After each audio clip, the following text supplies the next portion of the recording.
Hello, hello, hello. How's everybody doing on this Monday, the chilly Monday afternoon? Hope everybody's all right. Get this camera focused on my big head real quick. Make sure you get all that forehead in there. All right. And as always, I just give a couple minutes, see who all gonna join, or give people a second to join. And I'm gonna go ahead and jump into it. I'm not gonna work too long today. I might just give a minute or two, because I do have a review from the last lesson before I get into tonight's lesson. Hopefully it'll just be a part two. We just finish this thing up, but I always say that it don't always work, so we shall see. My spectacles all nice and clean. Got my hot quality H2O.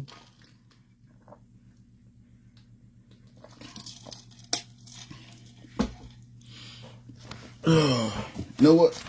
Actually, I'm just gonna go ahead and jump in. Like I said, I usually, because I want to do my, because this is actually a part two to a lesson that I started a week ago.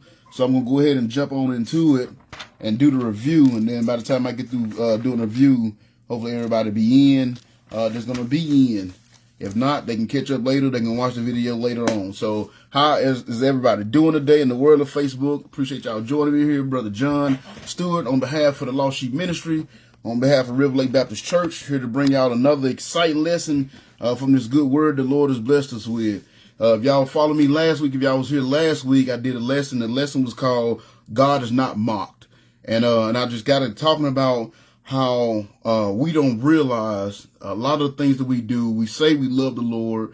We say we want God in our life. We say we want to serve the Lord. And we don't realize our mouths say that, but our actions actually show that we're mocking God. And God is not mocked. If you read over in, I think it's Galatians 6:7, and I read y'all this in the corner. I'm not going to preach the intro, but that's what I just got this sermon from over in Galatians chapter 6, verse 7. It says, "Do not be deceived. God is not mocked." And then went into the Amplified version, kind of gave this little explanation. It says, in other words, he will not allow himself to be ridiculed, nor treated with contempt, nor allow his precepts to be scornfully set aside. For whatever a man sows, this and this only is what he will reap. So, what I'm saying? A lot of times we do that. We don't realize we do it, but we just set his precepts aside. We know we should go to church, but we don't do it. We know we should read our Bible, but we don't do it. We certain things we know we shouldn't do, but we do it anyway. When you do those things, when you do things that you know you're supposed to be doing, or you don't do things you know you're supposed to be doing, then you're just scornfully setting his precepts aside. And again, it says he's not mocked. So we kind of went through. I went through a little bit, talked about that. Like I said, I'm not going to re-preach the intro because that's what took so long last week because the intro was so long. You know what I'm saying? But we saw how in 1 Samuel chapter 12 that Samuel's sons, which is what this lesson is kind of dealing with, the repercussions of mocking God that Samuel's sons played. We saw in 1 Samuel chapter 2 verse 12 that they didn't even know the Lord, even though they had been raised in the church and had been serving in the church their whole life. They really didn't know the Lord, so they was mocking God. We saw in 1 Samuel chapter 2 verse 17 that they actually despised the Lord. Everything they did was to despise him. They was taking his sacrifices. They was stealing his sacrifice. They was seducing the virgins that worked at the temple. I mean, everything they were doing was out of spite to the Lord. They really didn't love the Lord. We also saw they was half-hearted serving him. We looked at that. They was half-hearted. So what up, Troy? Glad you be here tonight, brother. Appreciate you being here. I didn't know if you, honestly, I didn't know if you gonna make it tonight with your boys falling this weekend. I didn't know if you gonna be, you're gonna be up to it, but I appreciate you here, praying for you, cause I know you're hurting down there. But like you said, you can't win them all. You know what I'm saying? So again, we saw they was half-hearted serving the Lord. Over in James, it said a double-minded man is unstable in all his ways. Again, they were seducing the virgins. They was taking God's portion of the sacrifice. They were doing all these things, and they was mocking the Lord, and they didn't realize that they was mocking the Lord. you know, and they was basically knowingly doing things they know they weren't supposed to be doing. And like I said, they're sin, and we all do that. We do stuff we know we're not supposed to be doing, and then there's things we know we're not supposed that we're supposed to do that we don't do. You know, so and again, I just gave you some examples. This is all overview from last week. I'm not re-preaching it because it took me forever to do it last week. Don't start. Hey, I was just saying, what up, Ashley? Glad you can be here. Troy, you know I had to mess with you. I knew you was hurting. I thought about you when I saw that field goal. And Troy, you'll find this funny. You know, I go out soul winning. You know, I go soul winning on Saturdays, and just so happened when I was soul winning while the game was on. So it was, it was so hard because I really wanted to see what was going on. I knew, Tennessee may actually had a chance this year. So I was out soul winning, knocking on doors. And the place I went to, they have a lineman school in McEwen, and it's supposed to be like the second best one in the country. So it's people come from like all over the world, all over the country to go to the school. And they're all young guys, you know, 18, 20 years old. So every door I knocked on, they was watching the game. So I was supposed to be out there talking about Jesus, and I'm end up watching the game with them guys, because I was knocking on the door. And they didn't want to just be like, no, but they were watching the game too. So they're like, hey man, why don't you just come on in? So I went into I watched like the last quarter. I watched it in like 3 different places because I was, you know what I'm saying, I would go in there and I watch it. Then we went to commercial. I'd be like, all right, man, I'm here to talk about Jesus. Do y'all want to know Jesus? Blah, blah, blah. And, but I did end up, I saw that kick. Matter of fact, the last door I knocked on, it was like 9 seconds left in overtime. So I saw, right when they did the kick, and then me and them guys went excited down like, all right, now I'm glad that's over. Do y'all know Jesus? You know what I'm saying? So I still did the work, you know what I'm saying? Cause I knew I was supposed to be out there, but I did want to watch that game, and I heard it was a good game. I saw the end of it. I didn't get to see the whole thing, but I thought you would find it funny. So I ended up watching the game kind of anyway, because the guys I was talking to, they was watching the game. So anyway, you know, and that's what I'm talking about. And that's one of the things I was talking to them guys about. I like, you know, as much as I want to sit here and watch this game with you guys, this is my time to knock on doors and tell people about the Lord. So that's what I got to do. And I said, like I said, I still end up watching a good bit of the last quarter. But you know what I'm saying? I had to get my work in too. And it was sad, man, because it was like 7 to 8 guys that I came across that wasn't saved, but they didn't want to get saved. I don't know, because the game was so good, or they didn't feel like, but they didn't want to get saved. So all we can do is pray for them. You know what I'm saying? But anyway, back to the lesson. I just thought you would find it funny.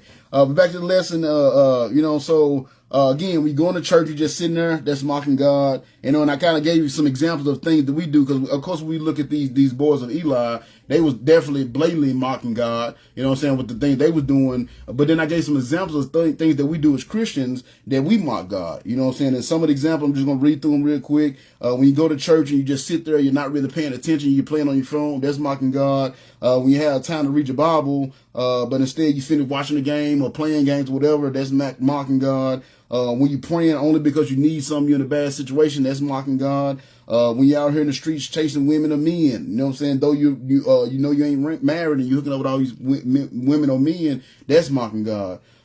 See, when the Holy Spirit been working on your heart, and you know you need to get saved, and you don't do it because you still, you know, got some sin to do, that's mocking God. So these are all little examples that I gave that we do that mock God, you know.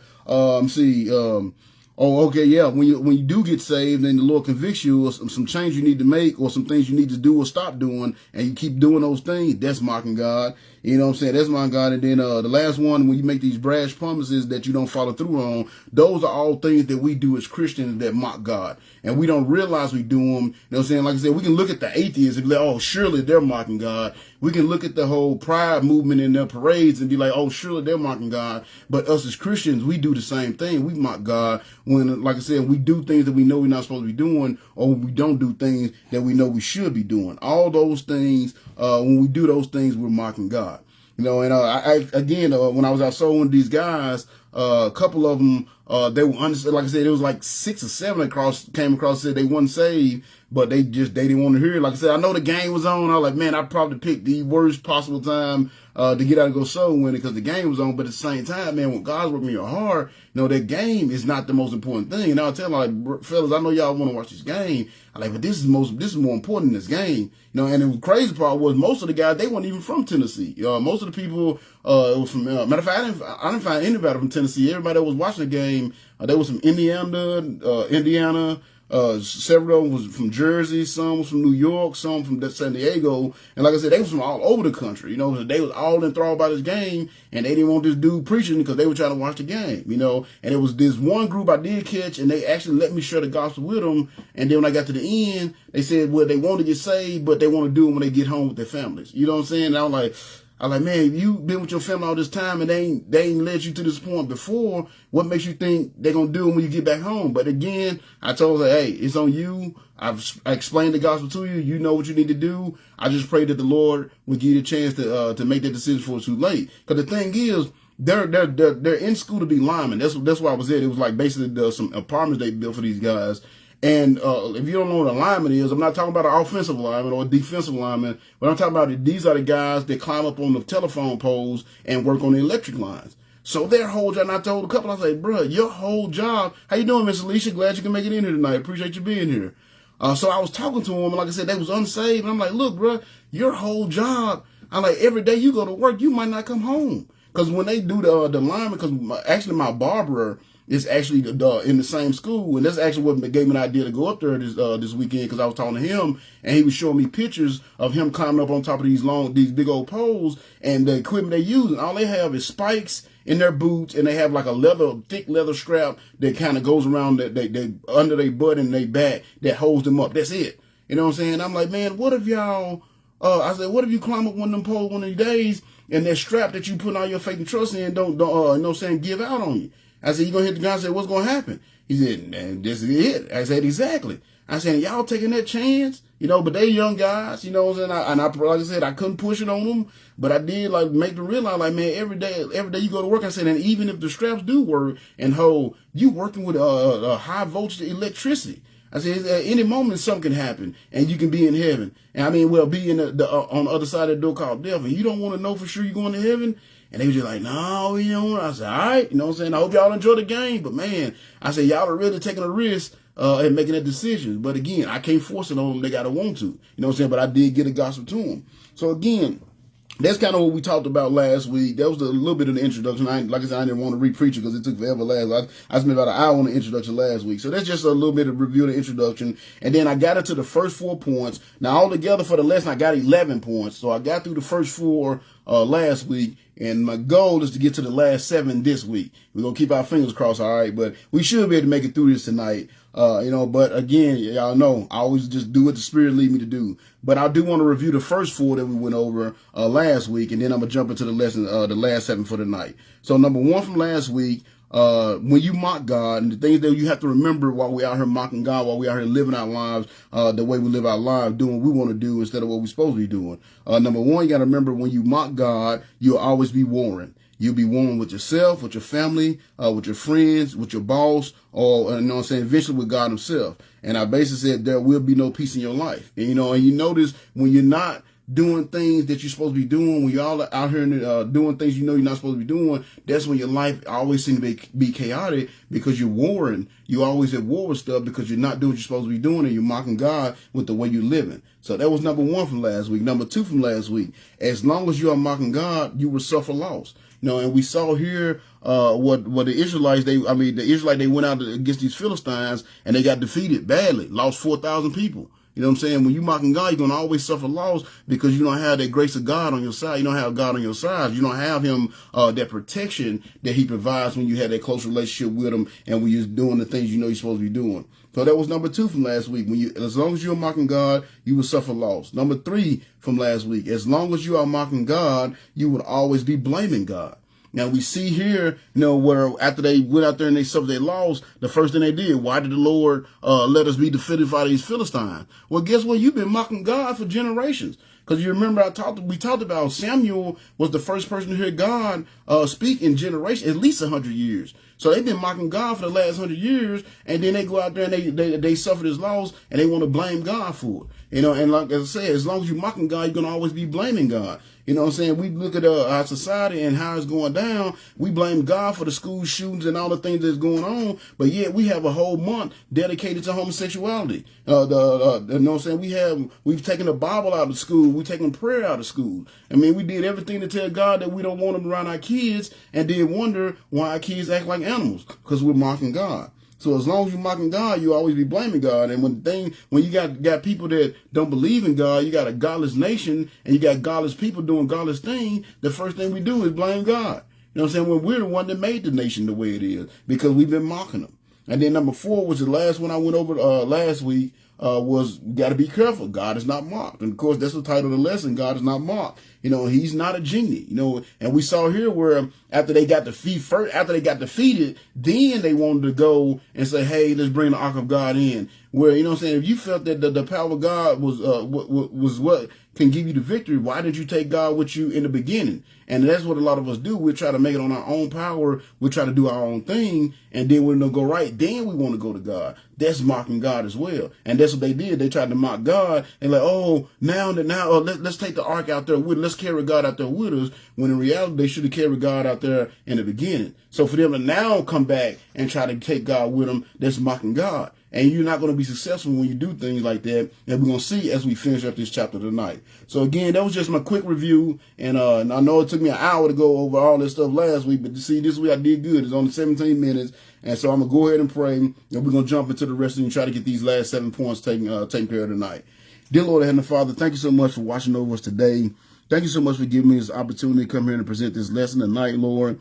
Thank you for the people. I know it's a Monday night. And again, they can be doing anything. They can be watching Monday Night Football. I know it's football season. There's all kind of things they can be doing with their time tonight, Lord. But they're here for you. They're here to hear your word. And I'm so grateful for that. They're not here for me. They're here for you. And I just pray that I can be a good representative of you. I won't say perfect representative because I know I'm not that. I still got too many flaws. But I am working toward it, Lord. And I pray that you let your spirit use me tonight as I go through this lesson, Lord, to bring out these truths. Help us to see how the way we live, the things we do, our actions is actually sometimes we don't realize we're doing it, but we're mocking you.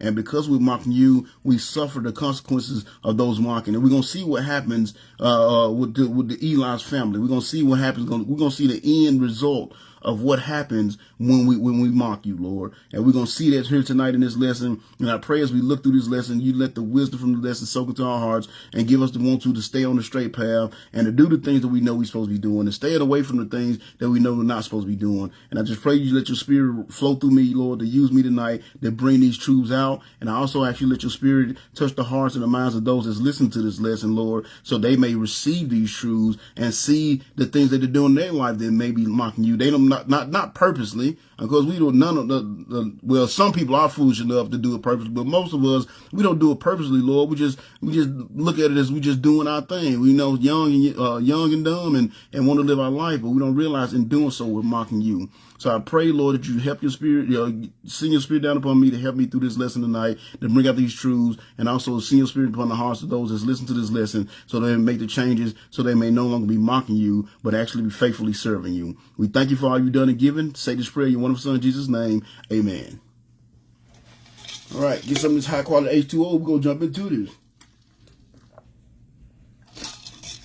So, continuing in the same spirit, continue going forth in the same spirit. So again, we left off with point 4, which was at the last part of verse 3. So again, they said, first they was blaming God. They said, now why did the Lord allow us to be defeated by the Philistines? So they was blaming God, even though they've been mocking God all these years. Then they said, let's bring the Ark of the Covenant of the Lord from Shiloh. If we carry it into battle with us, it will save us from our enemies. And again, just so y'all understand, the covenant, the Ark of the Covenant, that was basically the place where they met with God. That was the place where Moses met with God. So it was believed, well, I'm going to say it was believed, that's where God dwelled at. That was like God's dwelling place. So you can look at the Ark of the Covenant as God himself. Not that it was God himself, but as God himself, just to kind of give you an idea. So again, it shows you that initially they went into battle on their own strength. And when they went on their own strength and it didn't work out, then they tried to come and get God and bring God into the battle, hoping that would help. But again, that's mockery. You know what I'm saying? If they felt that God had the power, God's power could have delivered them in the beginning, they should have took the Ark of the Covenant with them in the beginning. But they didn't. They tried to come back after they tried to do it on their own strength, and that doesn't work. You know what I'm saying? That's mocking God. That's not being consistent in your relationship with God, and that's mocking God. So watch what happened. They tried to do it, but again, like I said in verse 4, for point number 4, God is not mocked. So watch what happened. So it says, so they sent. So I'm starting 1 Samuel chapter 4. I'm starting verse 4, and I almost forgot to make my announcement. Of course, I'm reading out the New Living Translation. If y'all got your Bibles and you try to follow along, you're like, my Bible don't say this. If you're reading the King James, I'm reading out the New Living Translation. I am a King James believer wholeheartedly, but I do read out the New Living Translation for my Lost Sheep ministry because it's for people that I'm trying to help build a relationship with the Lord. And it's hard for you to build your relationship with the Lord if you don't understand what the Word is saying. So it just breaks it down a little bit easier. But I am a King James believer, and that's what I read when I do my studying and put my lessons together. I just do it out of the New Living Translation, not being a heretic. So with that being said, we're going to start over in 1 Samuel chapter 4 for our first point for the night. 1 Samuel chapter 4, verse 4. So it says this. So again, they suffered this loss. Now they want to bring God into the equation. So it says, so they sent men to Shiloh to bring back the Ark of the Covenant of the Lord Almighty, who is enthroned between the cherubim. So again, that's where God was enthroned, that's where God was at.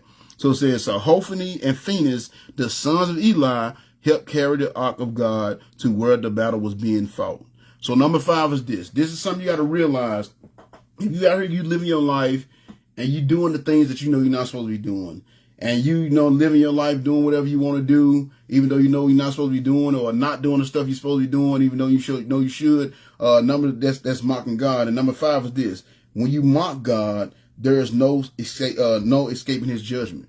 You're gonna have to answer for everything you do. No, the Bible says several times, every man is gonna have to give an account for everything that was done in his body. You know what I'm saying? Of course it says man, but man and woman. You're not gonna escape God. You know what I'm saying? That's something I try to teach my kids all the time. You know what I'm saying? 'Cause you know kids, they always trying to test their boundaries, and they always trying to see what they can get away with, and see how far over the line they can step before they get in trouble. And I always tell them, like, look, y'all know what I expect of you. You know what you should be doing, and you know what you shouldn't be doing. I shouldn't have to lord over you and watch your every single move for you to know what you're supposed to do. So yeah, you might because I'm busy, because I'm with the ministry, because I'm preaching. Yeah, you might get away with it for that moment, but you never truly get away with anything. What's up, Chris? I'm glad you made it in tonight. You know what I'm saying? You never truly get away with anything. So number 5 is this: when you mock God, there's no escaping His judgment. What am I talking about? Because you see what it said. It says, so now that the people want to bring God into the Ark of the Covenant, or the Ark of the Covenant can only be carried by the Levites, the Levitical priests. They are the only ones that can carry it. And guess who were the Levitical priests at this time? Hophni and Phinehas.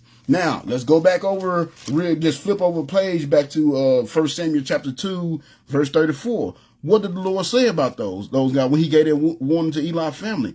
He said, told him, he said, why do you honor your sons more than me? For they have become fat from the best offerings of my people. So then, therefore, he goes into this long, and this gonna come. I'm gonna read the rest of it later on, but I want to get to this last part. You go down to verse 34. He said to prove because he gives this long, basically warning, telling them this is what's about to. This is going to be your punishment. This is what's about to happen. This is your judgment. Basically, this is what's about to happen. So he tells Eli basically how he's going to wipe out his whole bloodline and everything. And that's going to come up in a point later on. That's why I'm not going to read it. But down in his last line, he said, in verse 34, he said, and to prove that what I have said will come true, I will cause your 2 sons, Hophni and Phinehas, to die on the same day.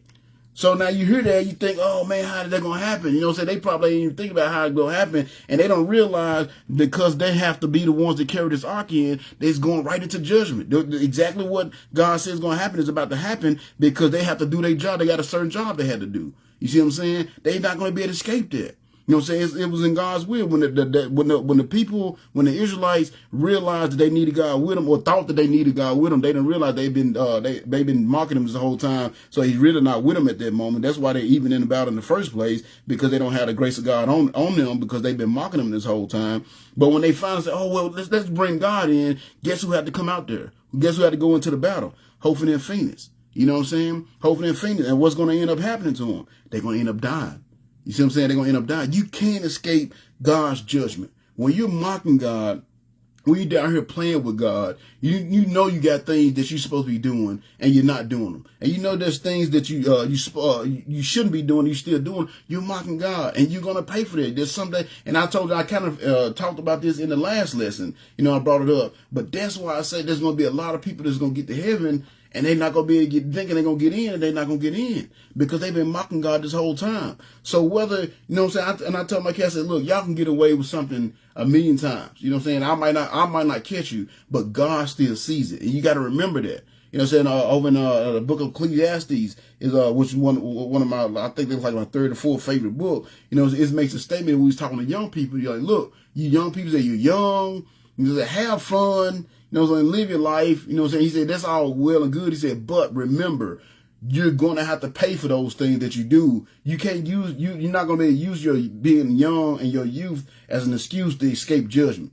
He said, so have fun, you know what I'm saying? Live life, experience life. He said, but just know that whatever you do while you're young, you still going to have to pay for it someday. You know what I'm saying? So that's what people got to understand. That's why I don't do it. The stuff that I don't do, I stopped doing all that. It's not because I'm such a good person. You know what I'm saying? It's not because I'm such a godly person. I don't do those things. It's just that I know I'm not going to get away with it. So why even try it? You know what I'm saying? Why go out there and, you know what I'm saying, try to have a side chick and mess around with my wife? It's going to bite me in the butt. I'm going to pay for it. Whether I pay for it here, I lose my wife and my family, or I pay for it when I go through that door called death, I'm going to pay for it. You're not going to get away from it. And it's not, so if you think about it, if you know you're still going to have to pay for it, why even do it? It's not worth it. It's not worth losing the grace of God in your life. It's not worth the punishment that you're going to have to go through because you're not going to get away with it. Now, a lot of people, the reason why, you know what I'm saying, a lot of time when I talk to atheists and I talk to these pagan people, and I come across it a lot. Y'all be surprised how many people that I come across. Well, I know I'm surprised. You might not be. Y'all might know more than me about this world, but I'm surprised at how many people I come across that, openly practice paganism. They have like the little, several of the houses I've been in, or apartments I've been in, they got like their little pagan shroud on their wall and got all like the zodiac signs and all that stuff. And that's some new stuff that we get into with these new age. My daughters like this stuff. They worried about the zodiac signs and all this stuff. And I'm like, man, you need to get away from that stuff. You know what I'm saying? Again, like I told you, I'm not perfect. I said, y'all gotta get away from this stuff because that stuff can pull you away from God. You know what I'm saying? So why deal with all this stuff? And what I found when I deal with all these pagan people and these atheists, the reason why they choose paganism and they choose atheism because it allows them the comfort of being able to do what they want to do without their conscience bothering them about it. Because they figure there ain't no God to answer to anyway. You know what I'm saying? So they figure, well, as long as there's no God to answer to, I can do what I want to, and I can live comfortable, do the things I want to do, say the things I want to say, go to places I want to go, and I ain't got to worry about these repercussions. But they're sadly mistaken. That's the problem. They're sadly mistaken. They're living a life of mockery to God, and they think they're just going to get away with it, and their ignorance of the fact that there is a God is going to keep them safe, and it's not. You know what I'm saying? And again, it's a lot of Christians too. And I'm not, that's of course the atheists and the paganists, those are the ones that's openly mocking God. But there's going to be a lot of Christians that mock God as well. And they think they can continue to mock God and say they Christian and claim Jesus Christ's name and live like the world. And they think they're going to be able to get away with it as well. You know what I'm saying? Again, I know I said it last week, but it's so applicable when there's going to be some people that's going to get up there and they're going to be like, Lord, Lord, did I not? No prophesy in your name? Did I not cast out demons in your name? And what Jesus gonna say? Get away from me, you doers of iniquity. I never knew you. You see what I'm saying? I never knew you. And a lot of people try to use that to say that, oh, that means you can lose your Christianity if you don't do certain things, you don't live a certain way. And that's a lie. That's not what it says. Because once you're saved, and I always tell people this, when you're truly saved, you're saved. You see what I'm saying? But if you notice when Jesus made that statement, he said, I never knew you. In other words, they never was saved. That's why he told them to get out of there. It wasn't Christian people that got up there and Jesus was like, oh, you live so bad that you can't come to heaven. No, he said, get away from me, you doers of iniquity. I never knew you. In other words, there are some people out here that's claiming to be Christian. They say they're Christian, but they never knew the Lord. You know, I can tell you, I think I told y'all last week.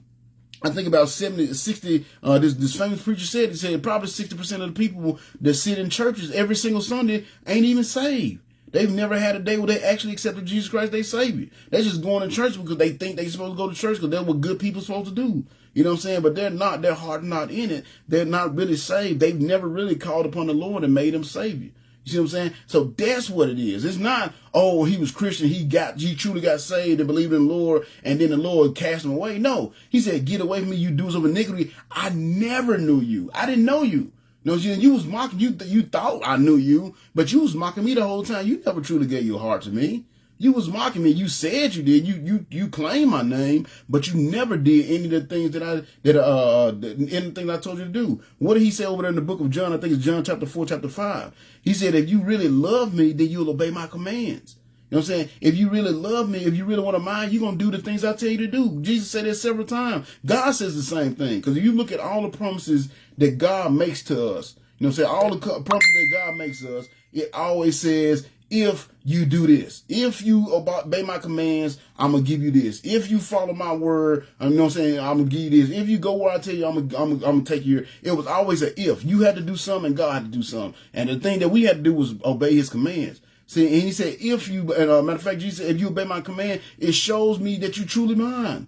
You know what I'm saying? God says, if you follow my commands, it shows you that you're truly mine. So if you're not following his commands, then you're not truly of God. That's why you're going to get up there and be like, Lord, did I not go to church every single Sunday? Was I not on the deacon board? Was I not a youth pastor? Did I not do this? And you're going to say, get away from me, you doers of iniquity. I never knew you. Why? Because you was mocking God.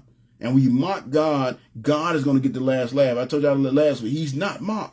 You know what I'm saying? So you might mock him this whole time on here. You know what I'm saying? I think some of these fake preachers, these fake TV preachers, and you know what I'm saying, and all these dudes with these mega churches, and they more motivational speakers than the preachers of God. You know, how you going to be a preacher and you don't use the word of God? That boggles my mind. You know what I'm saying? And they going to get a Lord, did I not have this church with 1 million members and all that? And you know what they're going to say? Get away from me, you doers of iniquity. I never knew you. You see what I'm saying? So don't let people, that's why you got to get in your word so you'll know these things. Don't let people twist you up and make you think you lose your salvation. Jesus said that he never knew them. In other words, they never was saved. So that means that whole time that they was going to church, this whole time they was prophesying and casting out demons, they was really just mocking God. You see what I'm saying? And because they was mocking God, they had to face their judgment. And that's why Jesus gonna say, get away from me, you doers of iniquity. I never knew you, because God is not mocked. You never get away with anything. So why even do it? You know you're going to have to pay for it someday. And when you pay for it, I'm guaranteeing you it's going to be a price more than you want to pay. That's why it's good to get straight with God. Now, that's why I'm doing this lesson. So if you're doing something in your life, you see that you're mocking God, you need to get away from that. You know what I'm saying? You get away from there. You know what I'm saying? Because like I said, you might get away to here. I tell my kids all the time, you might get away to here 1,000,000 times. I said, but you know what I'm saying? God, I said, you might get away with me because I can't see everything you're doing, but God sees. And something's going to end up happening. You know what I'm saying? Something's going to end up happening. And just about every single time my kids have done some stuff that they weren't supposed to. Matter of fact, this happened the other week. I got a younger brother. Y'all know I adopted my younger brother. And he's 14. And before we got him, his mom, my dad and his mom, they was really bad about like we got him when he was 8. And I mean, he was in bad shape, y'all. I mean, he just bad shape, but we worked with him and got him, to an actual, good spot now, good kid, you know what I'm saying? But one of the things is I noticed I can't let him be on electronics too much. Like if I just give him a phone or computer and just allow him free reign, he won't get anything done. Like when we first got him, if he was playing a video game, he would sit there and use the restroom on himself just so he didn't have to get up and leave the game. So we have to limit his technology. You know what I'm saying? We can only let him stay on there a little bit at a time. So definitely him having a phone is out of the question, because this is technology all the time. So he don't have a phone. The long story short. So I went in there the other night to get some. Actually, it was bedtime. It was about bedtime. So I was doing my rounds, going telling everybody good night. Me and my girl, we always say our prayers together. Go over to the boys. Some of the boys they do it sometimes, and sometimes they don't, kind of thing. But I was going through my rounds, and then I saw I needed some ice. We got 2 fridges, so I need some ice in the other fridge. So I went to the other freezer, because we use that for like the freezer stuff, to get some ice. So when I walked in there, I just happened to look, and I saw what looked like a phone screen. And I'm like, what is that? You know what I'm saying? And what happened was he had a phone that he wasn't supposed to have, and he's had it for some months. And I just happened to walk in there, and he had fell asleep on the phone. So when I walked in there and I just kind of looked, and I'm like, hey, what's going on? And when he moved, I saw it, and I'm like, what is that? He said, what is what? I said, I just saw something look like a phone screen. I was like, I know you ain't got no phone. No, man, you tripping. Because he was asleep. Oh, you just waking me up and know you tripping. I'm like, bro, I know I saw a phone. I'm not dumb. Yeah, no, it ain't. So I was like, let me see so I can start moving his blankets around. So I said, move, get out the bed. So when he got ready to get out the bed, I told him to get out the bed. I heard a thump. You know what I'm saying? And what he did, he tried to slide the phone down on the side of the bed, because the bed kind of pushed up against the wall. But when he did it, made a thud sound. So I pulled the bed out and lo and behold, there you go, a phone.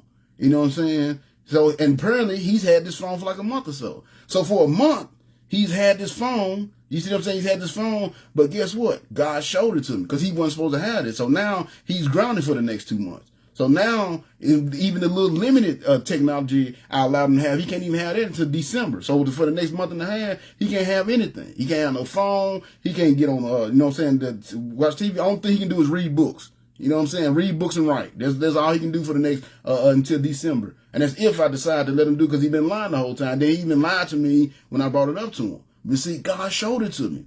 And I'm like, so was it really worth it? So now all he had to do was come to me like, man, and what it was, my son had got a new iPhone. So he basically, and his old phone was locked. So my son can get in it. So he's like, well, he ain't going to be able to get it anyway. So he said, oh yeah, here you go. If you can get it unlocked, then you can have it, kind of thing. So it was really kind of son's fault too. And I got on him about that. And he's like, well, man, I ain't think he'd get it unlocked. I never could get it unlocked. But the boy, he knows technology. So he was able to get it unlocked. So he's been using this phone for the last month and a half. You see what I'm saying? But when the time was right, when the time came, God showed it to me. So he didn't get away from it. Now he's in trouble where he can't have any technology at all for the next 2 months. Was it really worth it?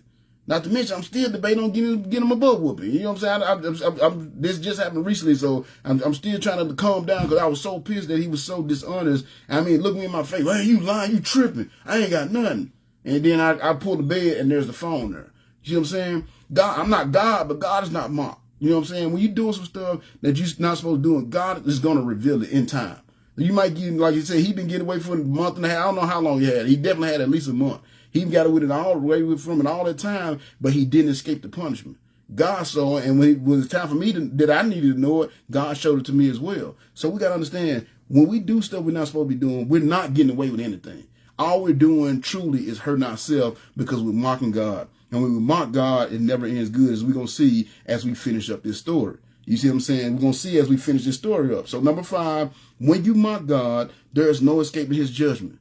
You can't get away with it. Like I said, you might get away with it before man, but you will not get away from before God. And you will stand before God someday and answer for that thing that you did that you knew you weren't supposed to be doing. So that's number 5. When you mock God, there is no escaping his judgment. So then the next line it says, now when the Israelites saw the ark of the covenant of the Lord coming into the camp, their shout of joy was so loud that it made the ground shake. So, oh man, they praising God. Oh, God is here. We're good. You know what I'm saying? We brought God in. Everything is good. You know what I'm saying? So you think. You know what I'm saying? So you think. You know why? You know why God wasn't there? Because number 6 is this. Praising God on Sundays ain't going to bring you closer to him. Praising God on Sundays ain't going to bring you closer to him when you've been mocking him Monday through Saturday. I'm stepping some toes there. You know what I'm saying? We live like the world, do everything we want to, listen to all the gangster music all week. You know what I'm saying? I remember, you know what I'm saying, with like riding with my mom. And it's funny, and I'm not just picking on, but I remember, you know what I'm saying, my mom, she listened to R&B, she listened to, you know what I'm saying, everything else but gospel music. But then on Sunday morning on the way to church, we only listen to gospel music. I'm like, what's the point of that? You've been listening to this other stuff all week, and now it's Sunday. You can only listen to gospel music. I mean, I appreciate you showing the reverence for God, but you know what I'm saying. If you felt like that, if you felt this music wasn't good for you, why listen to it Monday through Saturday? You know what I'm saying? Why not listen to the gospel music all every single day? You know what I'm saying? That's what I'm talking about. Sunday only, exactly, Miss Nikki. Sunday only Christian, and honestly, that's what's ruined the church. Most of the people that I talk to that don't like to go to church, has been turned off by the church, it's because of those Sunday only Christians. You know what I'm saying? Sunday, they got the Bible, you know what I'm saying? They got the ladies got the fancy hats on, you know what I'm saying? They got the Bibles, and they on church. Oh, gotta go to church, gotta praise God. You know what I'm saying? They do that on Sunday, but then Monday, they right back at work cursing up a storm. You know what I'm saying? Cursing people out. They see, I remember this one guy I worked for. And I mean, his whole thing was he just Christian. I'm Christian to the bone. You know, Christian to the bone. You know what I'm saying? And I never forget, one day we was out, and he was my boss. And this was like a little bit I had just started working at this place. So, you know what I'm saying? So I was still kind of broke. You know, it was my first, one of my first chemistry job. So I remember, you know what I'm saying? So he's like, big Christian. And what does God say? God is all about taking care of his people.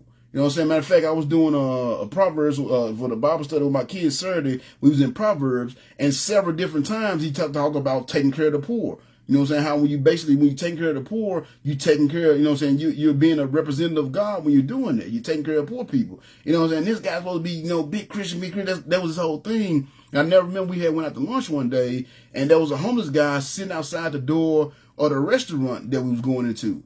You know what I'm saying? Now, him and a couple other guys, they big Christian guys, you know what I'm saying? And they went to the restaurant, and they just stepped around this guy, didn't even make eye contact with him, just stepped around this guy and just walked on to the restaurant. The guy said something to him, oh, no, and they just kept on going. And, of course, I was at the end, so when I got up there and I saw the guy, and like I said, I'm probably the brokest of the group, but I had like $5 in my pocket. I gave the guy the $5. You know what I'm saying? Why? Because I'm doing God's work. I mean, and then, well, you know, he ain't gonna do nothing but go buy alcohol. He ain't gonna do nothing but go buy drugs. How do you know that?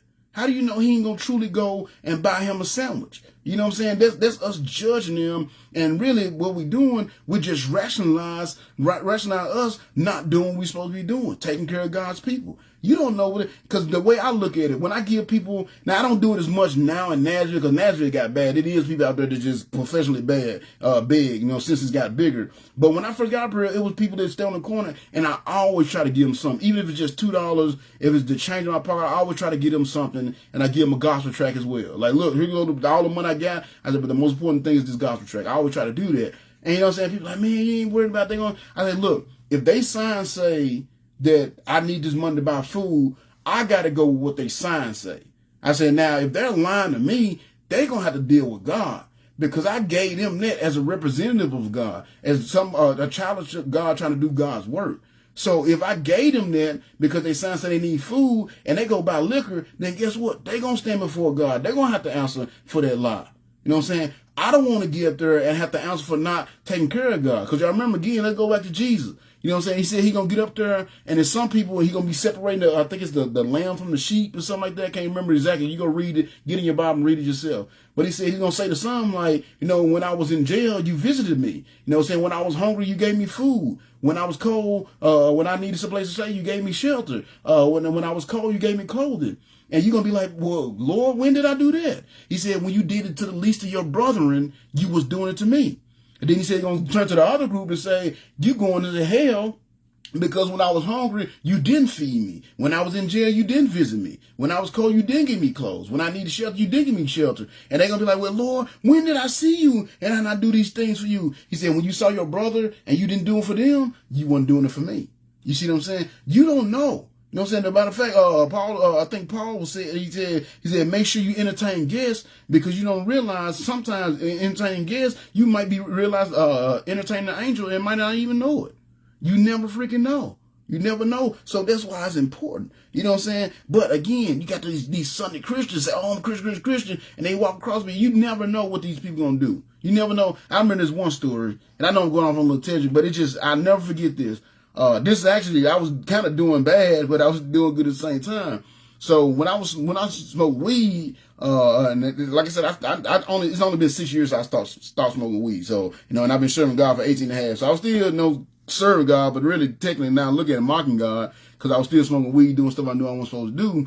But what I would do, I would find like a big parking lot, like a major store parking lot or something. So when I rolled my weed, I would go park there, like between a group of cars, and I would just sit there and roll my weed up, because I couldn't do it in my job. You know what I'm saying? So I just found a parking lot. So I remember this one day, I was sitting in this grocery store parking lot down in Nashville, and I was rolling my weed. And of course, you know, when I'm rolling, I'm looking up and checking the mirror, make sure nobody looking at me kind of thing, because you're paranoid, doing some stuff you know you're not supposed to be doing. And I never forget, I just happened to look up, and I saw this man walking out the store. And you could tell he was homeless. I mean, his hair was all matted up, clothes all dirty and everything. And he was walking out the store. And like almost immediately, as he got out the door of this store, he pulled some chips out of his pants and started munching on them. So you can tell he wasn't stealing because he just wanted to go in there and steal. This dude was, I mean, he didn't even, like, I'm lit, because it was like, I'll never forget, it was like, the automatic doors. And I mean, soon as he stepped out that door, he pulled them chips out and started munching. Walking across the parking lot munching. So I watched him to see where he was going. You know what I'm saying? I ain't wanted to stop him in the parking lot because I didn't want to get him in trouble. So I just watched him. I finished rolling my blunt too. And I watched him, and he went across the street over by this other gas station, and he kind of walking down the street. So I pulled over across the street to this gas station, and I got out. I'll never forget, I had like only cash I had on me was like a $20 bill. So I went up to the dude, and I said, hey, sir. I said, excuse me, sir. And he turned like, what do you want? I said, no, I saw, you walked out of the store, you was eating those chips, you look like you were hungry. So he thought I was like from the store trying to, accuse him of stealing chips or whatever. So he got to be like, oh man, don't you come over here stealing because I'm black, blah, blah. I said, hold on. I said, calm down. I said, look, I'm not from the store. I said, I just noticed that you couldn't wait to get out of the store to eat those chips. I said, it just to me looked like, man, that you were starving. And I just wanted to come and be a blessing to you, bro. I said, here, I got $20, man. This is all I got on me. You can have it. So I gave this dude this $20, and he grabbed it, and he looked at it, and he just started crying. You know what I'm saying? And he like, man, I ain't ate in like 3 days, bro. He said, I did not want to go in there and steal those cheese. He said, I'm not that kind of dude. He said, but I haven't ate in 3 days, man. He said, are you God? I said, no. I said, I'm not, man. I said, I am trying to do my best to serve the Lord.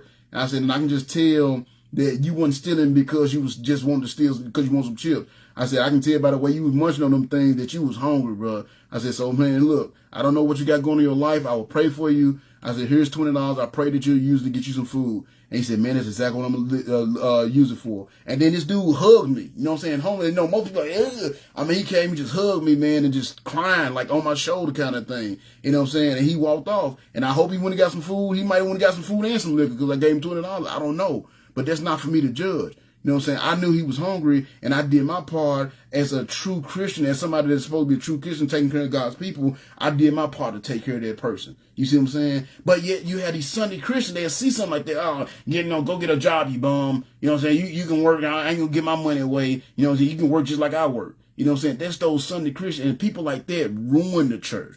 It's people like that that keeps people from going to church. That's why when I'm out talking to kids, people, I always try to let them know I'm from a lost sheep. I'm trying to show you and teach you and live the way you're really supposed to live as a Christian. I said that is my goal, to help people understand what it really means to be a Christian. So, you know what I'm saying? So again, you can't go on Sunday. You can't live like the world Monday through Saturday and then go on Sunday and expect to get a blessing from God.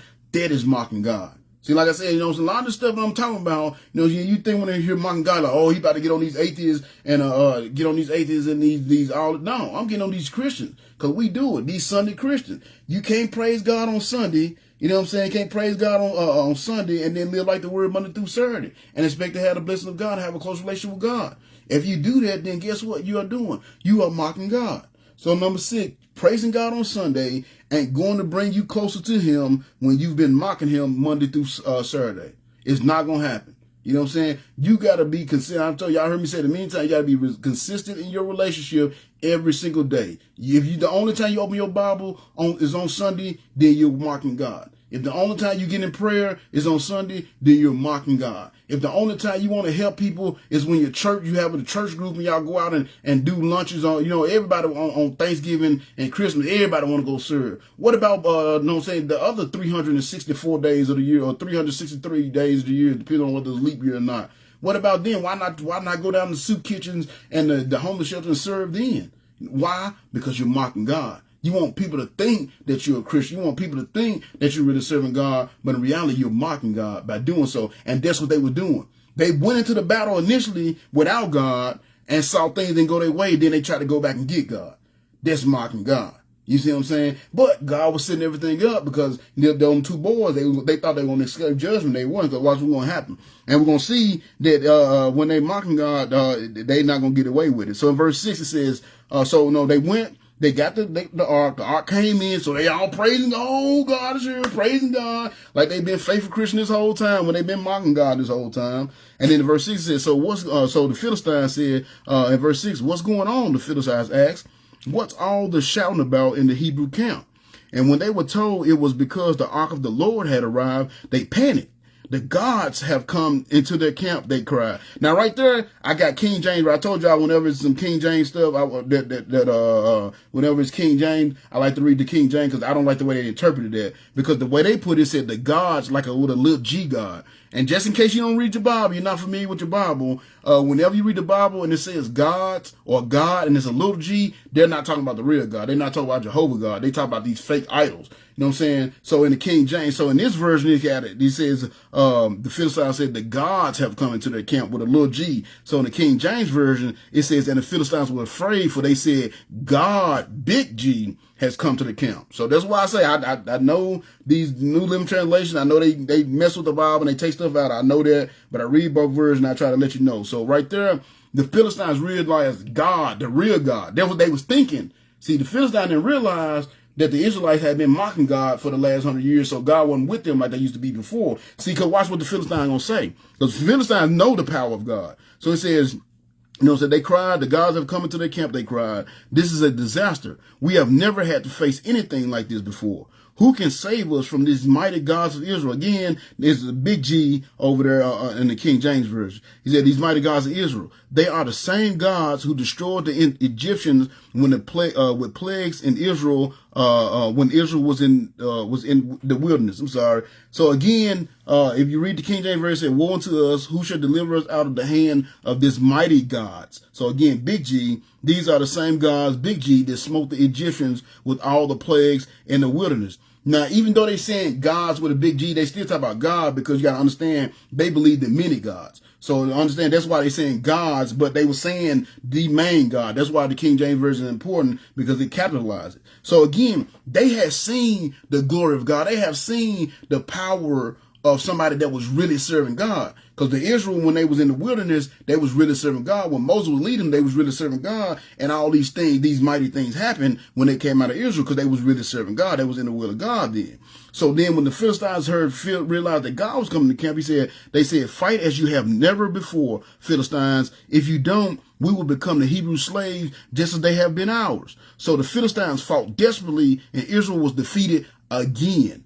The slaughter was great. 30,000 Israelites men died that day, and the survivors turned and fled in their tents. So you see, them mocking God, they see them being them Sunday Christians, because they were Sunday Christians, they didn't have God with them because they were Sunday Christians. You see what I'm saying? They thought, oh, now I'm gonna bring God in now, even though we went off the battle before without God. Now I'm gonna bring God in. Oh, that's gonna give us some power. That's gonna give us some God's gonna be with us. No, you can't mock God all week and then go to him on Sunday and when you go to church and then think that the power of God is gonna be on you.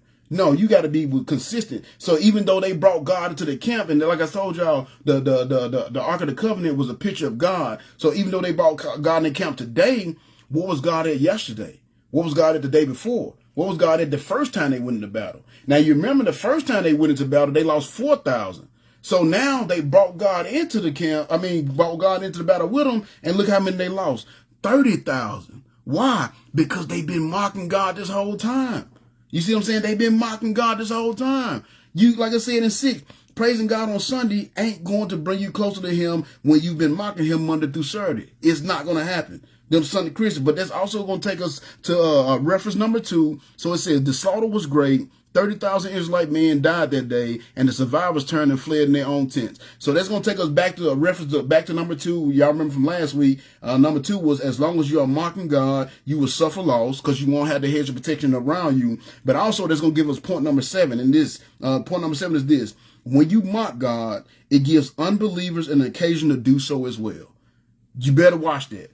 You gotta watch. That's we don't realize we Christians, when we fake Christians and you them Sunday Christians, and like I said, you go to church on Sunday and live like the world during the week. When you're mocking God, you give other unbelievers the opportunity to do so as well. You know what I'm saying? How many times, again, when I go out and talk to people, well, I remember this one guy. I'll never forget this. He was a trailer. I met him in a trailer park in Dixon, and I talked to this guy.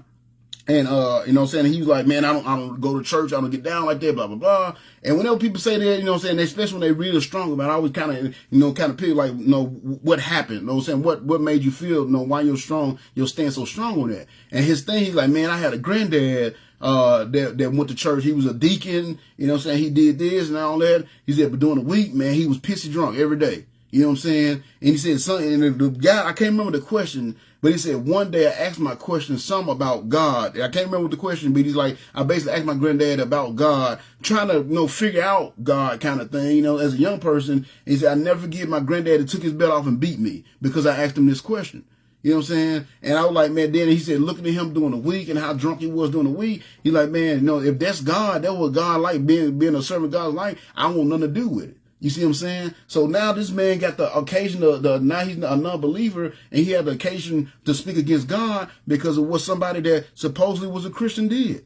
You see what I'm saying? Another, matter of fact, I visited this guy yesterday. I got this guy that I've been working with for like 5-6 years since I've been up here. Honestly, I think he was one of the first year I went solo when I met this guy. So it's probably 6 years off and on. But this guy, he's an atheist. You know what I'm saying? He's a plain atheist. And he's allowing me to go, like, we were like friends now. I went and visited him Saturday. He's like, oh, man, come on in kind of thing. And I've helped him with some things over the years, so long story short. But he's an atheist, he's a plain atheist, never been saved. And again, when I got talking to him to find out, like, why he felt like that, same situation. He said, my dad left when I was young. My mom remarried. I had a stepdad, and he was a pastor. But yet he was a drinker, and when he got drunk, he abused me. You know what I'm saying? So, therefore, I have nothing to do with God. You see what I'm saying? So when you're mocking God, again, when you live in like the world Monday through Saturday, and you're mocking God, and you're doing all those things, and you know what I'm saying, then you mocking God, it gives unbelievers the chance to mock God. Because you see here, when the Philistines heard about God, they knew the old God. You know what I'm saying? They knew the God of the wrath, the one that sent down the plagues on Egypt. You know what I'm saying? The one that split the Red Sea, the one that had them walk around the walls of Jericho, and the walls of Jericho crumbled. That's the God they knew, that they were familiar with. So they was afraid. That's why they fought so hard. They was afraid, like, oh my goodness, if this God is here, then man, we in trouble. You know what I'm saying? But then what happened? They went out there and they killed 30,000 of them. They killed even with their God in the camp. We killed even more. This God must not be as big as we thought he was. You see what I'm saying? That's what this God must not be as good as they thought he was. You know what I'm saying? They always say God is good. He must not be too good, because we spanked y'all butt today. You see what I'm saying? That's what happened. But it's not because God ain't good. It's just the fact that you've been mocking God this whole time, and now God's grace is not on you. So now you had to take that loss, and because you took that loss as a servant of God, now God got to take that loss. Now he looks bad. You see what I'm saying? We see this several times. Again, when you mocking God, and you being the Sunday Christians and only serving God on Sunday, you diminish God's glory. And that's what's going to happen in this situation. You know what I'm saying? That's what happened in this situation, because we're going to see in the next chapter that the Philistines going to actually take the ark to their home. This is what God dwells, and they're going to take it to their pagan temple and put it in there. That's insane. You know what I'm saying? But again, you diminish God's glory when you mock God. You know what I'm saying? It gives the unbeliever occasion to do so well. You know, so what kind of thing, for instance, Christians celebrate Halloween, and I know this is gonna piss a lot of people off, because I know y'all love y'all Halloween, y'all love celebrating and decorating y'all Halloween, so it's gonna piss you off, and it is what it is. But when you celebrate Halloween, you're mocking God.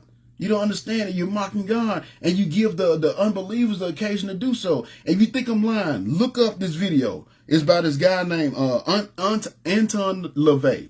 And if you don't know who Anton LaVey is, he's the head of the Satan Church. That's who he is. He's Satan's disciple, or whatever you want to call him. Sorry about that, y'all. I ate earlier and he's coming back up on me. You know what I'm saying? But his name is Anton LaVey. Look it up. Look up Anton LaVey talks about Halloween. And this is the head of this is the guy that's the head of the Satan, the Church of Satan. And you know what he said in his interview when he was talking about Halloween? He said he thanked Christians for worshiping and celebrating Halloween.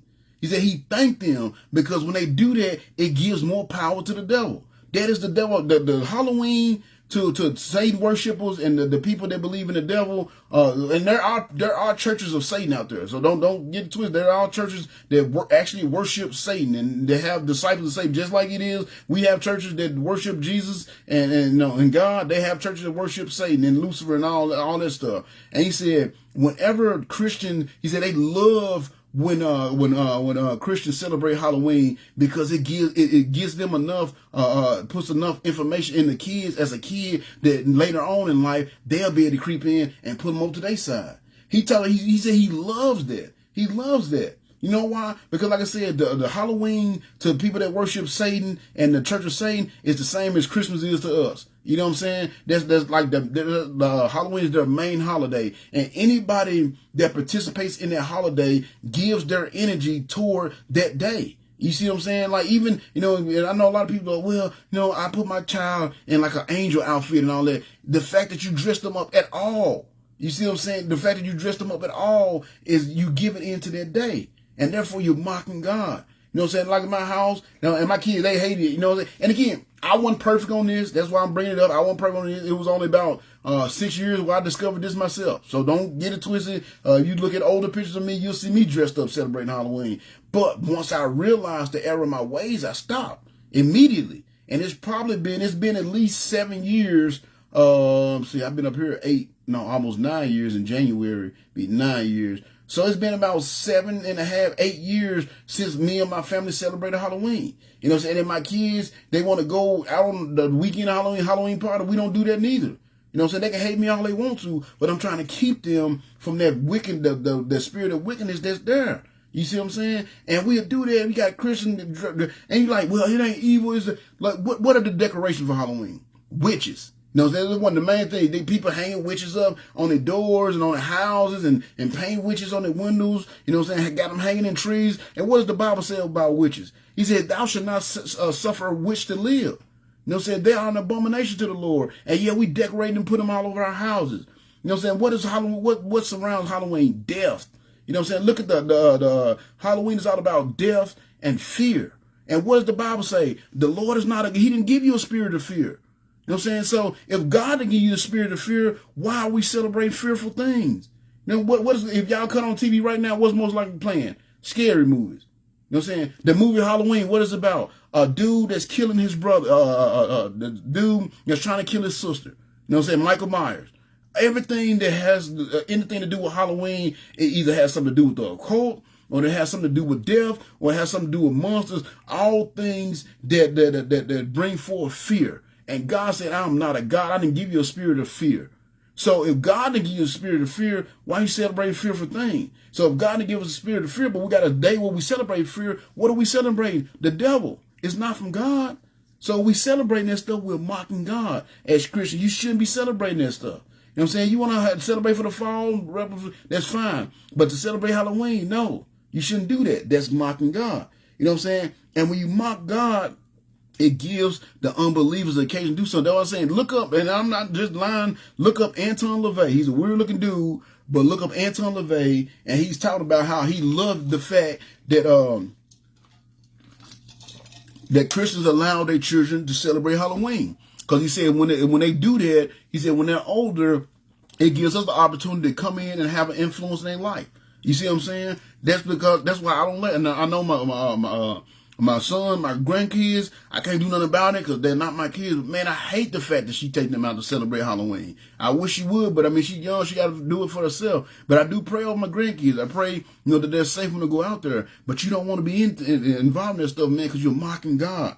You know what I'm saying? And it's not good. Another example of that, look at what David took Bathsheba. If y'all know the story of David, that one of his main mess ups that he did, he hooked up with this. He was married, had all these wives, but yet he hooked up with this Bathsheba, and then he ended up killing her husband and taking her as wife. You know what I'm saying? And if you look, and when God punished him, God punished him, I'm not going to belabor, long story short, but when God punished him, he said, because you have given my enemies occasion against me.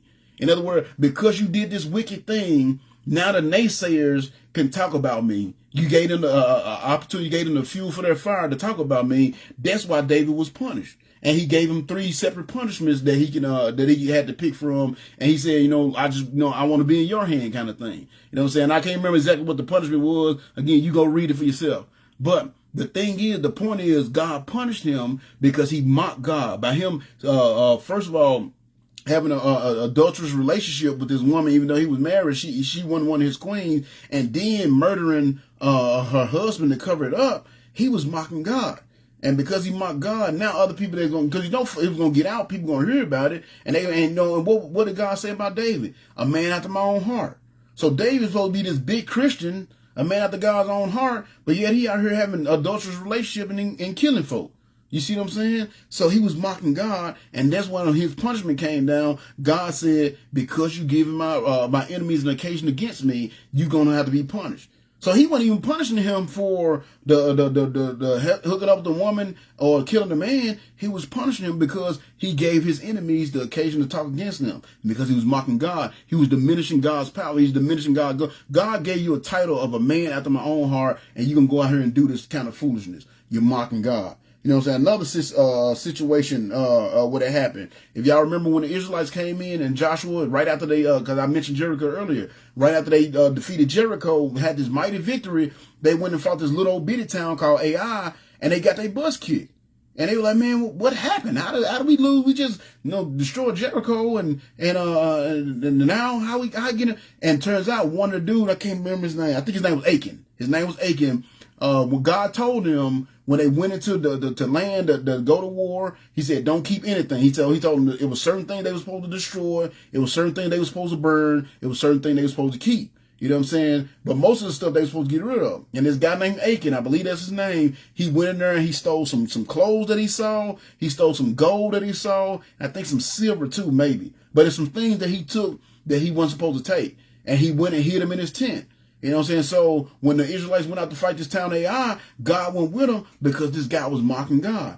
You know what I'm saying? And when they found out, like, man, they like, what happened? So they tore their clothes and they went to God, like, man, we did everything you said. Why do we get defeated? And he's like, well, one is this Achan dude, he stole some stuff that he wasn't supposed to take. And until y'all get rid of it, then I'm not going to be with you.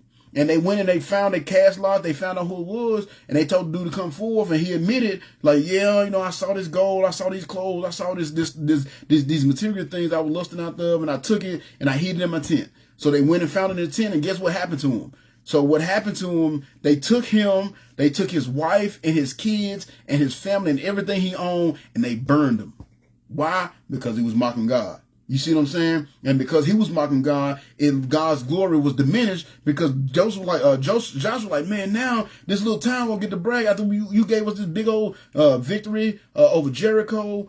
We crossed the Jordan River on dry ground. Everybody knew it. And now this little bitty town kicked our butts. Now they're going to be talking about you, God. You see what I'm saying? It diminished God's glory, and that's why that man had to die. And they didn't only kill him, they killed his whole family with him. And all the stuff that he stole, they burnt it all. They burnt it all, and then, of course, they went back and they beat Ai's butt because they got back on God's good side. See, mocking God.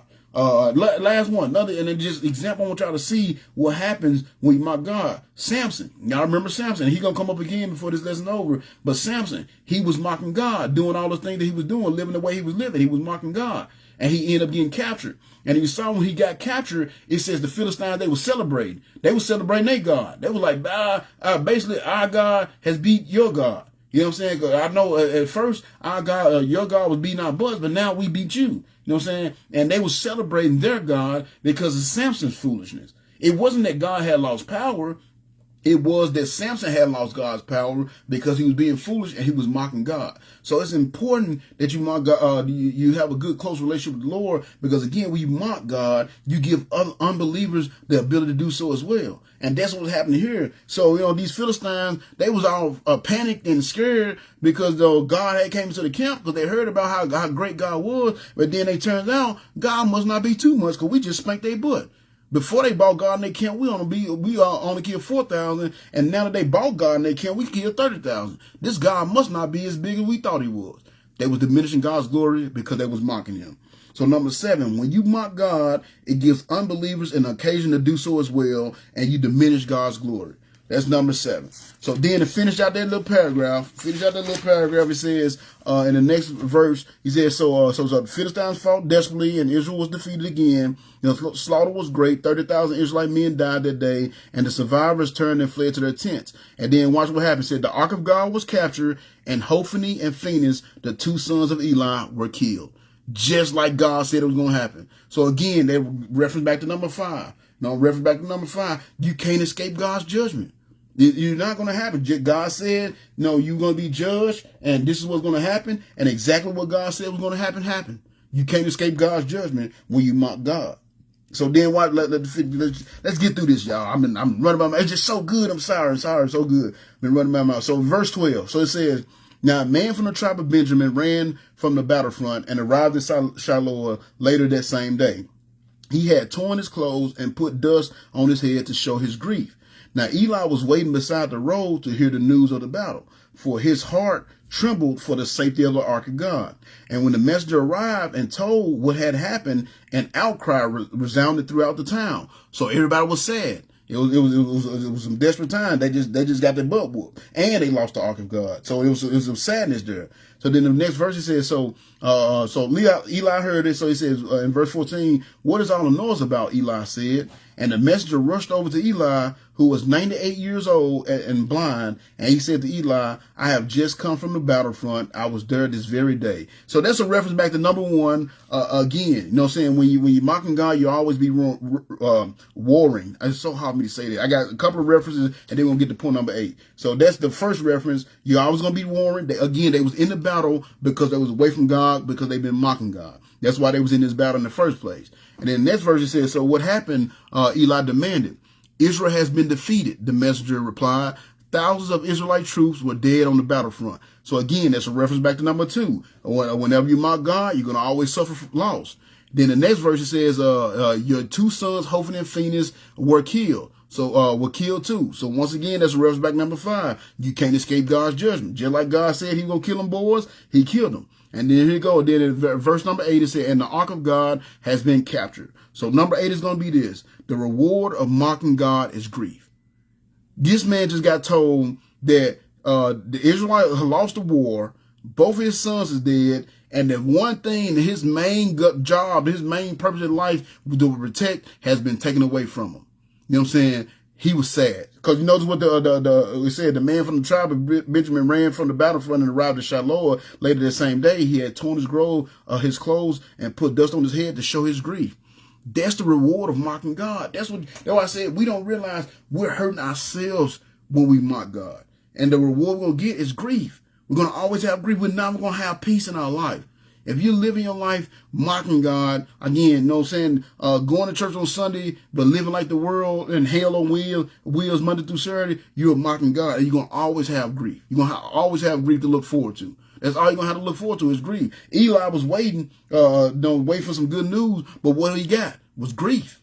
You know what I'm saying? That's what's waiting for. You know, why do you think your life don't seem to go right? You know what I'm saying? When you look at your life, why you think it ain't going right? You know what I'm saying? I remember, and if y'all heard my testimony, y'all heard me talk about this before. I remember feeling cursed in my life. You know what I'm saying? It's the same, like, no matter what I did, I could not get ahead. Every time I took 2 steps forward, I got pushed 3 steps back. You know what I'm saying? Every single time. But why was that happening? And I didn't realize that I gave my life to God, why that happened. And the reason why that was happening, because the whole time I was living mocking God. That's why I felt so cursed. You see what I'm saying? You can't mock God and expect to have blessings. You can't mock God and expect to be happy. All you're going to get is grief. I remember this one lady, when I first started my ministry, and this one lady came in. And to be honest, no, and this ain't a judgment. She I know her, you know what I'm saying, quite, not intimately, I'm going to say that and give you the wrong idea, but I know her quite well. And she's still, to this day, mocking God, so she still have a lot of problems. But I remember when I first met her, you know, since she was talking about she was having a relationship problem. And, you know, I got into I'm like, well, you know, what's going on? So it turns out the situation was she was married. You know, at one point she was married. She separated from her husband, but she ain't fully divorced from her husband. And the dude that she was with, that she actually brought to the church, that my ministry, was just some young dude that she was hooking up with, that she ended up moving in with. And she was wondering why they was constantly arguing and fighting all the time. I was like, lady, you can't expect that. You living in a cesspool of sin. How are you expecting God to bless that? God is not going to bless that. You're mocking God. You're living, first of all, you're married, but yet you're fornicating with this younger man. You know what I'm saying? And you're not divorced. So you commit adultery and fornication and all in the same role. You know what I'm saying? You're shacking up with this guy you ain't married. Like, you're mocking God. What do you expect to happen? And that's crazy. That's the crazy part. We expect to live the way we want to live, do the thing we want to do, but we expect God to bless it. But the whole time you're inviting grief into your life. You know what I'm saying? That's one thing my kids can tell you about. And I think I told y'all when my son moved back, because he moved out for a little while because he didn't want to follow my rules. He didn't want to do what I had to say. And he got out in that world. And about 4 or 5 months ago, he moved back to the house. And he told me now that he's experienced the world and he lived the way he wanted to, he could tell the difference. Before he moved back out, he couldn't sleep. You know what I'm saying? He was really kind of losing his mind almost. Couldn't sleep, didn't have no peace, always paranoid, all that stuff. And I remember the first week he moved back in, he said, man, this is the most I've slept in, you know what I'm saying, in probably the last year and a half since I left this house.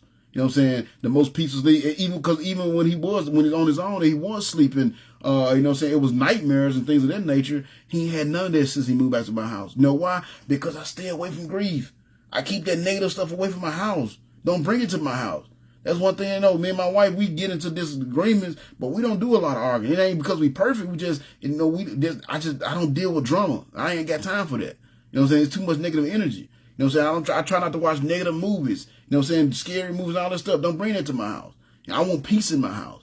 And we don't realize when we're mocking God, when we live in the way we want to live, doing what we want to do, we are inviting grief into our house. We're inviting chaos into our house. We're inviting that chaos in our life. I tell people that all the time. They never seem to get it. You determine what's going on in your life. If you have drama in your life, it's because you want that drama in your life. It's because you put that, you're making the choices that allow that drama to be in your life. You know what I'm saying? If you have chaos in your life, it's because you're making decisions that allowing that chaos to be in your life. You can decide this stuff. You know what I'm saying? I remember looking back when I was younger, how many times I hung out with people that I didn't really like. I went places I didn't really want to go because I wanted to fit in or I want to be a part of the group.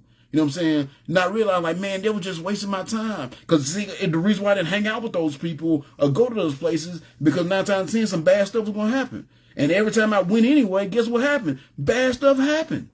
I made that happen because I made the choice to go there. Instead of just be like, man, look, I know that's not going to work out good. I know I'm not going to have a good time. I hang around this person. I'm just not going to go. I'm just going to stay where I'm at. I'm be good on my own. You know what I'm saying? So we invite the grief into our life when we mock God. That's all you're doing. When you mocking God, you inviting grief. You know what I'm saying? You got to think that's the reward of mocking God. I got another situation. And it's funny, all of them did the situation I got, the example I got of their relationships, but it's just applicable. There was a situation where it was this other lady that I know, really good friend of mine, and she's into homosexuality. Actually, she's bisexual. You know what I'm saying? But, you know what I'm saying, still some homosexuality there. And she was in this relationship with this other lady. Now, she's a lady, and she was in a relationship with the other lady, and this other lady was beating on her. You know what I'm saying? And something happened, and the lady was beating on her.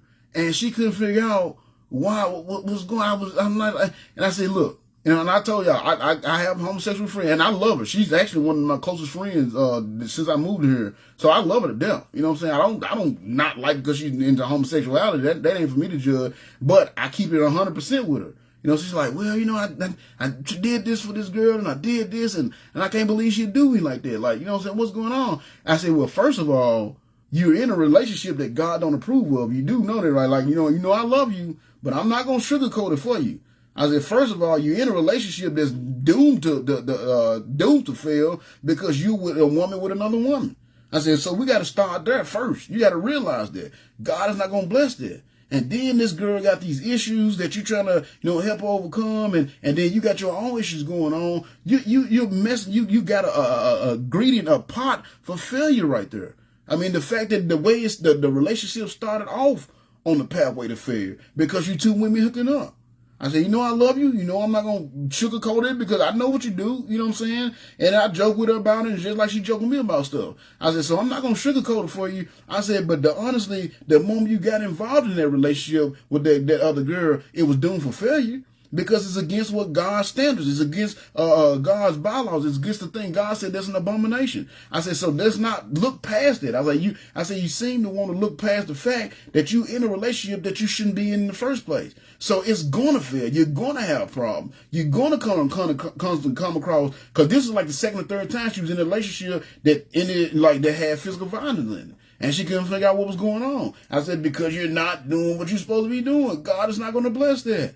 You see what I'm saying? You inviting grief into your life. Their relationship was doomed from the start because it's not something you're supposed to be doing.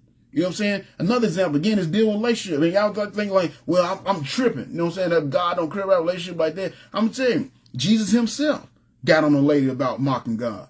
And y'all know what I'm talking about? If you're familiar with your Bible, the woman at the well. What happened? She was at the well. She was unsaved. And we know she wasn't saved because Jesus told her she wasn't saved. And what happened? Jesus sitting at the well. She came up to get some water. And Jesus was like, let me get a drink of water. And she was a Samaritan and he was a Jew. That's a whole other story. Read your Bible, you understand the significance about that. But they basically hated each other. You know what I'm saying? It was almost like I wouldn't necessarily say a white and black thing. More of you familiar with the Nation of Islam? There's two kind of Islamic nations, and they actually hate each other. They at war with each other. It's Shiites and the Sunnis, I believe, and they hate each other. So they worship in the same religion, so to speak, but yet they hate each other, to the point where they at war and they kill each other all the time. So that's kind of how it was with the Jews and Samaritans. They just absolutely hated each other. And a lot of times Jews didn't deal with Samaritans and the Samaritans didn't deal with Jews. So for Jesus to be a Jew and he's talking to the Samaritan woman, she was like, man, I can't believe you talking to me, first of all. But, so she got to talking, and basically, long story short, Jesus was trying to give her the gospel so she can get saved, because he like, well, let me get a cup of water. And she was like, something. And I can't remember exactly. Again, read it for yourself. But he basically, if you knew who I was, you'd be asking me for water. He said, because I got some water that I can give you that you'll never thirst again. And then, of course, you're like, well, how can you have water? No, this well was dug by our ancestor Abraham. You telling me you got better water than that?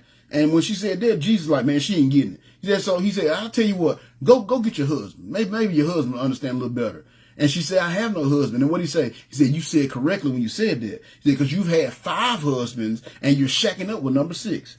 That's why you're in the situation you're in now. You've had 5 husbands and you shacking up with dude number 6. You see what I'm saying? And when he said that, then she went back to the town. Of course, you know the story. She got saved and she went back and told everybody else and they got saved. You see what I'm saying? But he got on her because she was doing some stuff she wasn't supposed to do. Now, he got on, but he still gave the gospel and she ended up getting saved. But because she was in a relationship, she had been married 5 times and was shacking up with boyfriend number 6. You see what I'm saying? God ain't going to bless that. Now, I don't know what she was going through. I don't know what else went on in the conversation, but I knew she wasn't in the situation that Jesus was happy about, and he brought it to her attention. And when he brought it to her attention and he showed her the error of her ways, she changed and she got saved. And she's actually the most phenomenal soul winner in the Bible because the whole town got saved. Because she went back and told the guy, hey, man, y'all got to come out here. This dude, he told me everything I ever done. And you know what I'm saying? And the guy, and then if you read it, he said they went out there and they heard Jesus, they got saved. And they said, now we believe, not because of your testimony, but because we heard it for ourselves. But they was only out there listening because of her testimony. You see what I'm saying? But you notice he didn't condone what she was doing because she wasn't doing something she wasn't supposed to be doing. So again, when you're out here doing what you're supposed to be doing things you're not supposed to be doing, and you're living life the way you want to live it, you're mocking God. And because you're mocking God, you're inviting grief into your life. And that's what happened here. Look what Eli, remember him and his sons, this all started from him and his sons. You know what I'm saying? Mocking God. He wasn't disciplining his sons like he was supposed to. They was stealing sacrifices, having sex with the virgin. They were doing all kind of stuff they weren't supposed to do that was in mockery to God. And that's why they was in the situation they was in. And now he got this grief. And one day his army was defeated because he was the leader of the country. He was basically like their what would be considered their king. His army is defeated. Both of his sons, which is his heirs, are dead, and he's lost the ark of God. The one thing that his whole purpose in life was to protect and serve, he's lost. Grief. Why? Because he's been living his life mocking God. So number 8, the reward of mocking God is great. And number 9, I'm going to read number 9. The end of mocking God is death. So the reward of mocking God is grief, and the end of mocking God is death. Spiritually and physically. Watch what happened in verse 18. It says, so when the messenger mentioned what had happened to the ark, Eli fell backward from his seat beside the gate. He broke his neck and died, for he was old and very fat. And remember, why was he fat? Because he had been mocking God. His boys had been taking the sacrifices, God's portion of the sacrifices. So that's why he was old and fat, and he fell back and broke his neck, because he had been mocking God. So see, when you mock God, you not only bring grief into your life, you also invite death into your life, physically and spiritually. Because again, what's going to happen when those people get up there and be like, Lord, Lord, did I not prophesy your name? Get away from me, you doers of iniquity. I never knew you. See what I'm saying? Because that's what hell is. That's what hell is. That's what the punishment is eternal separation from God and hell. You see what I'm saying? So when you're mocking God, you bring in that spiritual death. That's what hell is when you die spiritually. When you die physically and your spirit is dead because you're not saved, that's why you end up having to go to hell. You see what I'm saying? It's not because God hates you or don't love you. It's just because you never made the decision to for your spirit to be able to live again. You never made the decision to accept Jesus Christ as your Savior. So when you're mocking God, the end of that road of that mocking God is going to be death. That's what you're inviting into your life. You're inviting grief into your life. You're inviting chaos into your life. You're inviting the curses, those generational curses into your life. And more importantly, you're inviting death into your life. That's what's going to be the end of it. When he heard what happened, that grief hit him so hard that he fell back and he died. You see what I'm saying? You invite those things into your life. That's the hardest part of my ministry. Hey, Miss Rita, glad you're here. It's been a while since I've seen you. I know you probably watching me not live, but it's been a while since I've seen you here, so I appreciate you being here.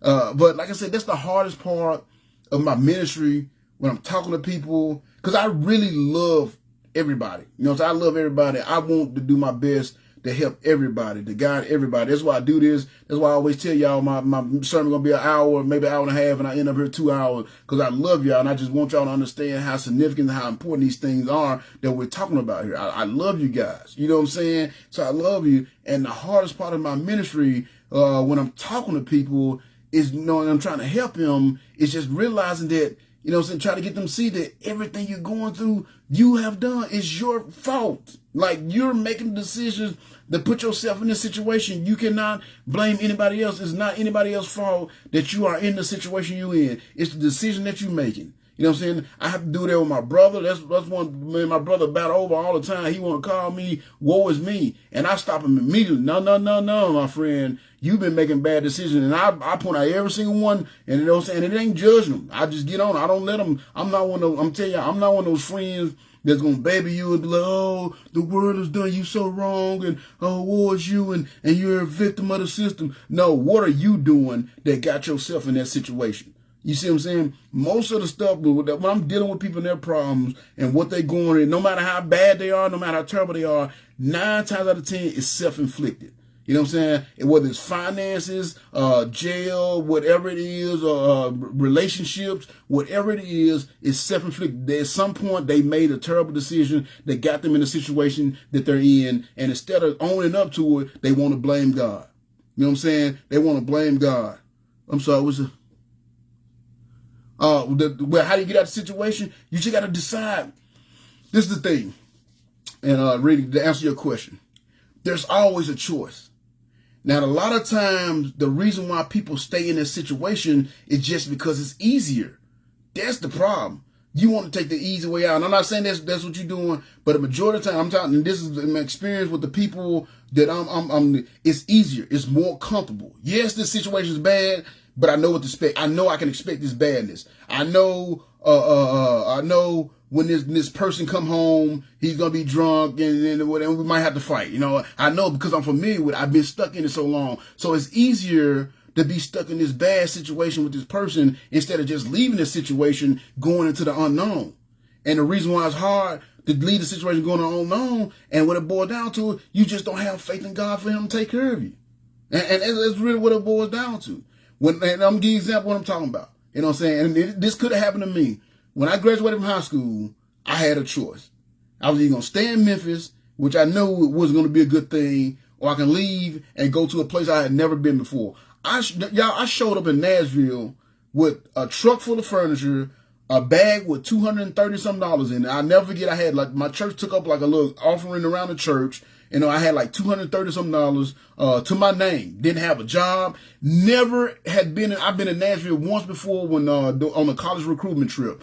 I had no idea what I was gonna do. I didn't even like. Matter of fact, when I went to TSU, I got accepted to TSU, but I was supposed to go to school in St. Paul, Minnesota, because I had been recruited for football there. And it was the week before it was time to go to school that I decided to go to TSU.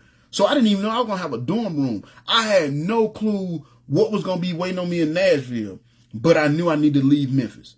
You know what I'm saying? And my grandma asked me, she said, look, I know you got to leave here. You can't stay around here because you're going to end up dead or in jail. She said, but I just pray you go somewhere close enough to where if something happens, you can get home.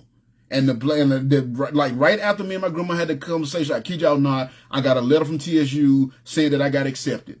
And then I got a letter later on that week saying that through financial aid and student loans and stuff like that, my tuition will be paid. So I knew I had a tuition. I knew I had a free education, and I knew I had a place at TSU. That's all I knew when I left Memphis. You know how scary it is?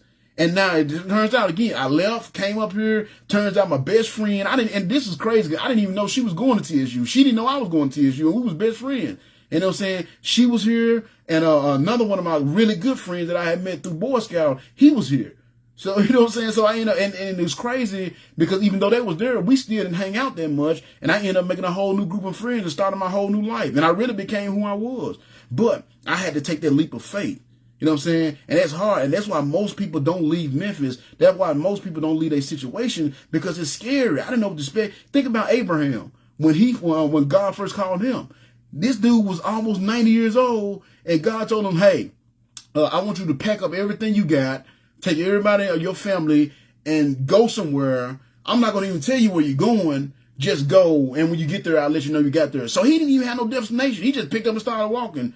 But he had enough faith in God that God was going to do what he said. And it said, it counted him, if you look at when they talk about Abraham, it said he believed God and God counted it to him as righteousness. You see what I'm saying? So that's why it's hard for us to get out of our situation. That's why a lot of times we don't get out of the situation, because it's much easier to stay in that situation because you're comfortable with this situation, because you already know what's going to happen in that situation because you've been in that situation. You don't know what's going to happen if you leave that situation. You see what I'm saying? And sadly enough, sad thing that happens about that, sometimes we stay in that situation to past the point that we should have left, and then it's too late to leave. You know what I'm saying? And I'm going to give y'all this story and I'm moving on because I kind of got sidetracked, but I want to answer your question. And I'm going to tell you why it's important to leave that situation when it's when you know when you've been told to. I had this young lady. I was out knocking on doors one day. Came across, went to visit. It's this one family I've been working with Dixon for a while. Every time I'm up there and I got some time, I go by and visit them. So this is like third or fourth time visiting this family. I got pretty familiar with the family. So one day I go over there and their niece is over there. Beautiful young girl. Her name was Alicia. So we got to talking. She was saved.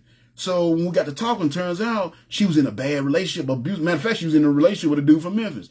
And this dude was like a drug dealer, and he was like beating this girl and doing all kind of stuff to this girl. I mean, beat her several times. And she had finally left him, and we got talking, and I was like, look, girl, you need to leave. I was like, if you stay with this dude, he's going to end up killing you. You know what I'm saying? So we sat there and talked an hour, and she swore to me before the Lord Jesus Christ you know what I'm saying? I'm done. God has shown me the life. I'm never going back to this dude again. So I was happy, you know what I'm saying? She was getting ready to enroll in Belmont College. You know what I'm saying? She'd been Belmont College. So, you know what I'm saying? I never forget that. So she left. So about 4 or 5 weeks later, I can't remember the exact timeline, randomly, so she ended up looking me up on Facebook. You know what I'm saying? So randomly, about 4 or 5 weeks later, I get a message, a message in Messenger. And it was like 1 o'clock in the morning. So I'm like, who the heck is that? So I look at the message, and it's a video from this girl. And you know, all it said, the caption said, I wish I would have listened to you. And the video was of her clothes, and this dude had beat her to where her clothes from her shirt down to her pants was covered in blood. You know what I'm saying? Beat her almost to death. And I forgot how she said she escaped, but she was so ashamed that she wouldn't even show herself in the picture because she was so abused and battered. You know what I'm saying? And she was just like, I wish I would have listened to you. So after that, she finally left the dude alone. She kind of like, okay, he gonna kill me, blah, blah, blah. So she left the dude alone, enrolled in Belmont, was doing good. You know what I'm saying? She had like a 4.0 GPA or something like that because I was keeping up on her page. She's doing good. You know what I'm saying? So I'm like, man, that's a blessing.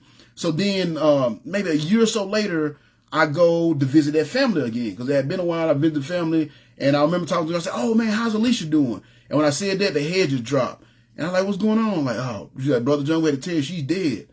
I'm like, what you mean she's dead? She said, well, she ended up getting back involved with that guy, and they can't prove that he did it, but they found her in a parking lot with a needle in her arm, and she overdosed. And they you know what I'm saying? And the family like, well, we believe the guy did it and set it up to make it look like she just overdosed, but she got back to mess with that guy, and she ended up dead. Beautiful, you know. I mean, she was 22, 23 years old. You see what I'm saying? So, but because she was so familiar with that situation, she was so comfortable in being in that chaos and the destruction, it was hard for her to leave. And then it got to a point where it was too late for her to leave, and she ended up dying. So I know that was a long explanation, but I want to make sure you understand there's always a choice. The problem is sometimes it's hard work. Like me, I could have stayed in Memphis. I could have sold dope. I could have ran the family business, did all that. That would have been easier for me. But instead, I chose to go out, go to college, and become a chemist. And it's so much harder. I don't have no guidebook on how to do this. I don't have no guidebook on how to deal with the people that I deal with. I'm living in a world and I'm operating in a world that I have absolutely no clue on how to operate in. I know how to operate in the hood. You know what I'm saying? I know how to be around hood folks and thugs and all that. That don't bother me at all. You know what I'm saying? That don't bother me at all. But I don't know how to live in this professional world I am now. Now, I've been here for a while, so I've learned and I've adapted. You know what I'm saying? But it was hard work. You see what I'm saying? I'm 43 years old, and I'm just starting to get to that point where I'm like, man, I'm a chemist and money and stuff is flowing good. But it took me a long time and a lot of hard work to get here. And it would have been way more easy and more comfortable for me to just do that, just stay in what I knew, the environment I knew, and stay there. You know what I'm saying? But there's a lot of times, the reason why we stay in these bad situations is because it's just uncomfortable. That fear, that unknown. I know if I stay here what they expect, but I don't know what they expect if I get out there and I make the decision to go this other way. But there's always a choice. And a lot of times, the choices that we make, we end up mocking God. And that kind of brings us back to my point. So number 9 was the end of mocking God is death. A lot of times, these choices that we make, you know what I'm saying? We know we should get away from the drug. We know we should get away from the alcohol. We know we should get away from this guy. We know we should get away from this girl, but we're so comfortable there. So we stay in these situations even though we know we shouldn't be in those situations, or we don't go into a better situation because of the unknown, and we stay in there and we end up mocking God because we do so. You see what I'm saying? So number 9, the end of mocking God is death. You know what I'm saying? Spiritually and physically. You might die physically, but the word physically ain't bad. You know what I'm saying?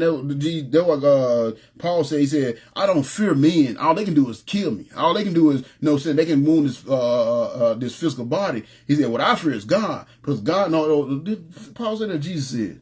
I can't remember one of them said, but you read it for yourself. But he said, you know what I'm saying, don't fear men because all man can do is hurt you physically. He said, you should fear God because he can hurt you physically and spiritually. You know what I'm saying? Not only can he kill you, he can send your soul to hell. And you don't want that. You see what I'm saying? So again, the end of mocking God is death. And a lot of times the reason why we mock God, why we stay doing stuff we're not supposed to be doing, or don't do the thing we're supposed to be doing, because we don't know. It's the fear, that unknown. You know what I'm saying? And we rather stay in a situation that mocks God instead of instead of going and getting a situation that'll bring God reverence, that'll bring reverence to his name and honor God. You know what I'm saying? We'll stay in a situation where we mock God and we don't realize we're actually putting ourselves in a worse situation by doing so. So number 9, the end of mocking God is death. And we see here where Eli, he lived his whole life mocking God, letting his sons mock God. And when he finally got those rewards for mocking God all those years, when those rewards finally came in, what happened? It said he fell backward and broke his neck and he died. So then the next verse, he says he had led Israel for 40 years. So if he had led Israel for 40 years, that means for the last 40 years, Israel has been spiritually blind. For the last 40 years, if he was mocking God and he was their leader, then guess what? They was also mocking God. So this is number 10. Number 10 is this. I got 2 more points, y'all. So we look like we're going to make it through this thing as long as I want to, but I'm going to get 2 more points. But number 10 is this, and this is a big one. This is why it's so important for us right now, you people that's watching this video right now. It's so important for you to understand this lesson and to change your heart. And the reason why is for our future. Because number 10 is this. When you mock God, you doom future generations. When you mock God, you doom future generations to do the same thing. You actually doom future generations. What am I talking about? Let's go back again. Let's go back over to 1 Samuel. I told y'all we're going to come back to it. If we go out to 1 Samuel chapter 7, when God gave Eli those warnings, what did he say? He said, why do you honor your sons more than me? For you and they have become fat from the best offerings of my people. And that's why he was so fat when he fell off and died, because he'd been taking God's offering. So watch what God say. He said, therefore, the Lord, the God of Israel says, the terrible things you are doing cannot continue. I had promised, and he said, I had promised that your branch of the tribe of Levi would always be my priest. Now, he said, I had promised because they tell you he about to take their promise away. But again, he promised to do that if they would did their part, which was obey his commands. So he said, I had promised that you would always be my priest, but I will honor only those who honor me, and I will despise those who despise me. I will put an end to your entire family, so it will no longer serve as my priest. All the members of your family would die before their time. None would live to a ripe old age. You will watch with envy as I pour out prosperity on the people of Israel, but no members of your family will ever live out their days. Those who are left alive will live in sadness and grief, what I talked about earlier, sadness and grief. That grief comes from mocking God, and their children will die a violent death. You see what I'm saying? Does that not sound like black people right now? Does that not sound like a lot of stuff that we go through? We always talk about these generational curses. What do you think that comes from? It comes from years and years and generations of mocking God. You see what I'm saying? It comes from generations of mocking God. And that's what you got to understand. You know what I'm saying? When you mock God, you doom future generations. You see what I'm saying? And that's what these people, his family is paying for his sins. His family, they wasn't the one mocking God. They wasn't the one out there doing these things, allowing their sons to take God's sacrifices. They weren't the ones that was allowing their sons to seduce the virgins at the temple. They weren't the one doing those, but they're paying for it. You know what I'm saying? And that happened to us. Think about it. Look at our society where it's at right now. Look at what's going on in our society right now. Look at our kids wow, they have absolutely no morals, no respect for anything. You know what I'm saying? Look again. I know I keep bringing up the whole transgender movement, the whole homosexual. What are all those things doing? It's mocking God. But when did that start? It didn't just start right now. It didn't start. When did that start? It started. If you look back over our society, when did it really start to fall apart? If you really do some research and you look, it really started falling apart right about toward the end of the 60s. And what's significant about the date? Can anybody tell me why that date is significant? And if you don't, it's kind of a rhetorical question. You know what's significant about the 60s? That's when the Bible was taken out of schools. That's when prayer was taken out of schools. That's the first time when we really, the moment when we really started telling God we no longer want him to be involved in our society. That's, if you look at the system, if you look at all the trends, if you look at stuff like, broken homes, you know what I'm saying? Single mama homes, single parent homes. If you look at teen pregnancy, if you look at, the abortion rates, if you look at, you know what I'm saying? The problem and all that. If you look at look at a trend, look at and find it, again, everything I'm telling you, you can go research it. You know what I'm saying? Go find a trend. When these things started increasing, they all started increasing right around the end of the 60s. You know what I'm saying? Around 68, 69, teen pregnancies started going up, which that wasn't happening. You know what I'm saying? Single parent homes started going up. That stuff wasn't happening. Churches started declining. All this stuff started right around the 60s. You know what I'm saying? Why? Because the generation that was existing at that time, the generation, our foreparents or forefathers, whatever you want to call them, they allowed an atheist to take God out of the lives of our children. They allowed an atheist to do that. This lady, I can't remember her name. I think her last name is O'Hara or something like that. They allowed her to take prayer out of school, took the school system to court, and the courts ruled in her favor, and they took prayer out of school, and they took the Bible out of school. And essentially, they took God away from our children, and look at what our children are going through now. You know what I'm saying? Especially down there in Memphis. I know it's happening all over. Memphis is bad. Chicago is bad. You know, places like that, especially, you know what I'm saying, where there's a real thick, like, hood presence. You know what I'm saying? It's bad. You know what I'm saying? It's scared. When I go home, man, I go to my folks' house and I dip back out. You know what I'm saying? I try not to be in certain areas after dark, and I'm from there. You know what I'm saying? Because it's gotten bad. And these kids don't care. They would kill you for no reason, just to drive your car around a block and do donuts in the parking lot and leave it somewhere. They don't even want the car. They just took your life just so they can go joyriding for a couple of minutes. Why? Because they have no morals no more. And it's all started back in the 60s when we allowed an atheist to take the Bible and prayer out of schools, essentially taking God away from our children, our future generations. And now look where we at. Fast forward now, we got we got a whole month of June that they use to celebrate homosexuality. They celebrate a different aspect of homosexuality every day of the month, and there's not one day, you know what I'm saying, if that month's supposed to be celebrate sexuality, yet there's not one day where they celebrate heterosexuality the way God intended us to do. But we got a whole month dedicated, and I mean, look at in that month, all the big corporations, they changed, they signed their logos, put the rainbow on their logos. You see what I'm saying? That's mocking God, people. How can we not see that? They put the Santa. And I was watching this thing called I think I forgot the name of the guy, but he did this documentary and they hate it. It's called What is a Woman? You know what I'm saying? And this guy was basically asking all these big, you know what I'm saying, the people that's pushing the whole transgender movement and all these professors and doctors and all that, like, okay, what is a woman? And nobody could answer what a woman was. And he was talking to this one lady, and he was like, so you telling me that if I saw a chicken laying eggs, that if I'm wrong if I say that's a female chicken? He said, yes, because does chickens have identity? He said, yes, they have identity. Only female chickens can lay eggs. He's like, well, you know, you put that tag on. That chicken might not be a female. Like, I mean, that's insane. You know what I'm saying? And that's how far we've gotten because we've been mocking God. And it didn't start just right now. I mean, I know it's getting worse right now, but this started back in the 60s. And it's just been getting progressively worse. And it seemed like over the last few years, somebody threw some gas on the fire because it's getting worse quick. You know what I'm saying? You got we got to going back into the race wars again. I thought we was past all that. Black people, white people getting along good. And now we back to this whole black and white thing again. Once again, you know racism never really went away, but you know what I'm saying? But it wasn't as bad as it was. It's like we were regressing. You know what I'm saying? The kids are running wild in the street. You know what I'm saying? You can't say nothing about homosexuality without getting counseled. I mean, it's insane. Why? Because our future generations, our past generation mocked God, and now our future generation are mocking him even more.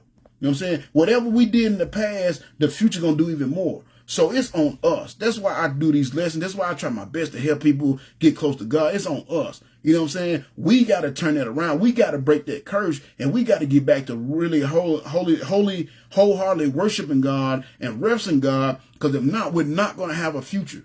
And that's just bottom line. We're not going to have, if we don't do it now, there's not going to be a future. I mean, it's already looking grim now, to be quite honest. You know what I'm saying? And I'm going to tell you how bad it is. This is something y'all probably ain't never even noticed. But when you're a spiritual person, you're of a spiritual mind, you notice things like that. On our money, it says what? In God we trust. In God we trust. If y'all look at the quarter, I challenge y'all to do this. Just show you I ain't lying. Show you how far away from God we've gotten. If you look at all the old quarters, if you look at the quarter, you got what's the dude name? Washington, President Washington. You got him on the front of the quarter, and it got in a little inscription. It says, "In God we trust." Now, if you look at all the old quarters before they started coming out with the new quarters with all the designs and stuff on it, all the old quarters that just had the Washington on the front and the eagle on the back. If you find an old quarter and you look, it says "In God we trust," and it's facing, and Washington is facing the "In God we trust." If you look on the new quarters, it says "In God we trust," and Washington is facing away from it. It's in his back. See, we're no longer going to a God. See, and it started back in the 60s when they allowed God to be taken out of the schools. You know what I'm saying? We are no longer a nation of God. If you look at the quarter, y'all probably never noticed that. But look at your quarter. I'm telling you, I'm gonna give you a challenge. Go do it. See if you can find your old quarter. You might, if you like me, I got a jar that I just kind of keep changing in. You know what I'm saying? Find you an old quarter. You know what I'm saying? Before they started coming out with all the new quarters with the designs, find an old one and find a new one. And you will see on the old quarters, it said "In God we trust," and Washington is facing the "In God we trust." And on the new quarters, it said "In God and trust," but he's facing away. It's behind his back. We on our way to another one. You see what I'm saying? That's insane. And it all started back in the 60s. So you got to understand, the way we live in now is going to affect the way they're going to live in the future. So if we don't turn this thing around now, there's not going to be a future. And honestly, sometimes I worry it might already be too late. You know what I'm saying? That's one thing that I pray for when I pray, Lord, help us open our eyes and help us to see how far away from you've gotten before it's too late and we go past that point of no return. And I honestly cannot say if we already got past that point or not. I can't. You know what I'm saying? The way it looked like we might have, but I know God has made faithful and just to forgive us. You see what I'm saying? And if we truly have a good revival and we truly turn our heart back to the Lord, I truly do believe we can get back there. You know what I'm saying? As long as we breathing, he ain't destroyed us yet. He ain't destroyed us just yet. But I do know if we don't make a change sometime soon, it's going to happen. You know what I'm saying? And all we doing right now, if we don't stand up and we don't get back to God and we don't get back to putting God in our kids' lives and make sure our kids know the word and not just let them go and be indoctrinated with that foolishness they teach in schools, and we don't, there's not going to be a situation where we know God. Because if you, again, go back to Joshua, it says when Moses was the leader and when Joshua was the leader, they knew God. And then if you look at when the Judges started, it said it grew up a generation after them that knew of God. And then it says the generation after that generation, they knew not God. They didn't know God at all. And see, right now, I still think we in that situation where we got a generation that know of God. But if we keep going, we're going to get to a point where we know not God. And you see, when you read the Judgment, that moment when they got to the point where they didn't know God no more, that's when the destruction came. That's when they started losing their kingdom. That's when they started getting conquered, and they was always enslaved because they didn't know God. So again, we got to understand it. It's important for us to understand that, you know what I'm saying, to get back to the Lord, because we're going to determine if we're going to have a future or not. And we're going to also determine what our future is going to look like. You know what I'm saying? And this starts with us today.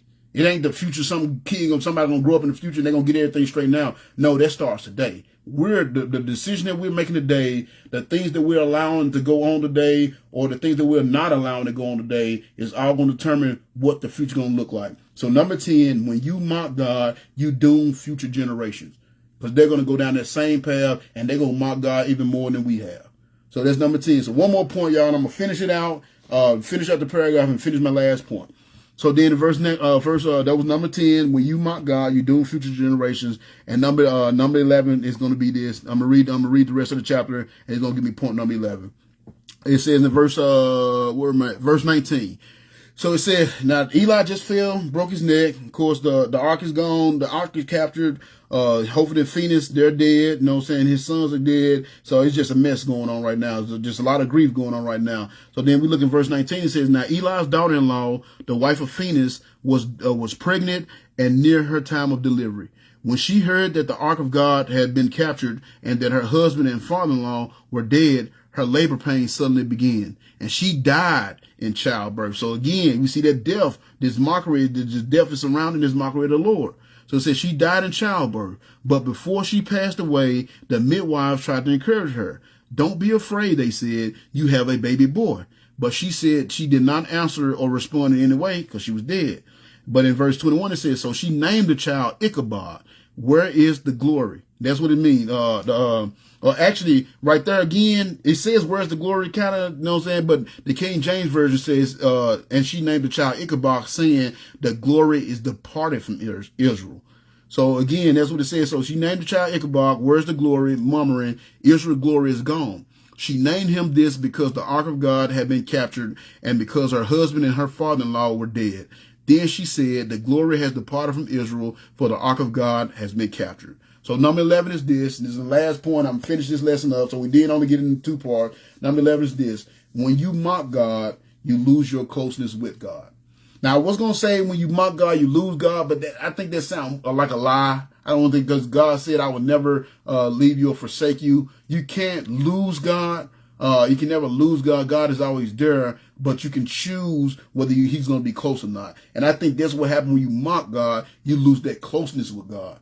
See what I'm saying? Like the Israelites, when they lost their war, when they lost their battle, they tried to bring God in thinking that was going to help them out. But it didn't help them out because they was no longer close to God, because they spent the last couple of generations mocking God. You see what I'm saying? So when you mock God, you lose that closeness with God. And when you lose that closeness with God, you lose that grace that God will put on your life. You lose those blessings that will come from having that close walk with God. That's why I told y'all. I don't think I went past the video without saying it. There's 3 things I do every day. I read my Bible every day, pray every day, look for opportunity to tell people about the Lord every day. I do it every day because I know as long as I'm doing those 3 things every single day, I'm going to have a close relationship with the Lord. That's going to keep me close to God. But when I start living like the world Monday through Saturday, and I don't get to do those 3 things because I'm so busy living like the world, and then I try to go and serve God on Sunday, that's when I'm going to feel that I don't have that presence of God on me anymore. You know what I'm saying? Again, I told you I was going to bring up Samson. That's what happened to Samson. If y'all read the story of Samson, y'all remember, you know what I'm saying, Samson, he was hard-headed. He was mocking God. You know what I'm saying? He's supposed to be a Nazarite, so he wasn't supposed to drink, but we saw that he was drinking. You remember when the lion attacked him, he was near a vineyard. He wasn't even supposed to be around grapes. He couldn't even touch grapes. What is he doing at a vineyard? You know what I'm saying? Because you know what a vineyard is. That's where they grow grapes. That's where they make wine. You know what I'm saying? He wasn't supposed to drink. Yet he had a party when he had his wedding celebration. It was some drinking going on there. He wasn't supposed to touch their bodies, but he was killing folks and robbing them. Had to touch the bodies when he killed those 30 men to take their clothes. Had to touch the bodies to get them clothes off of them. You see what I'm saying? He was mocking God the entire time, but yet God was still with him. And then what happened when he met Delilah? You know what I'm saying? Basically mocking God 4 times. Because, you know what I'm saying? She's like, well, how can I, you know what I'm saying, take your power? And then he told her one thing. And, you know what I'm saying, then, you know, she tried to do that thing. And, you know, of course it didn't work because he was lying. And he was really mocking her, but he was mocking God because he was with her. Because he should have been with her in the first place because she wasn't an Israelite. You see what I'm saying? So that went on 4 times, 4 different times. Then finally, she started whining and crying and got him to a point where he finally told her the truth. And he told her, you know what I'm saying, my hair has never been cut. If you cut my hair, I'd be just as weak as everybody else. You know what I'm saying? And then she realized that he had told her the truth. And what happened? She lulled him to sleep and she cut his hair.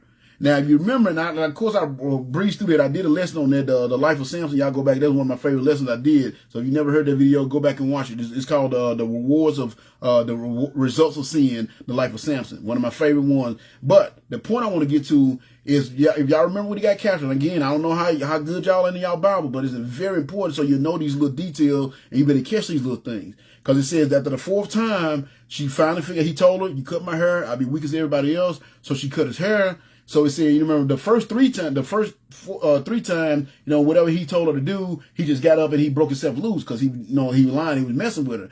But it said that 4th time, he thought, oh, I'll just get up and shake myself free as I did before.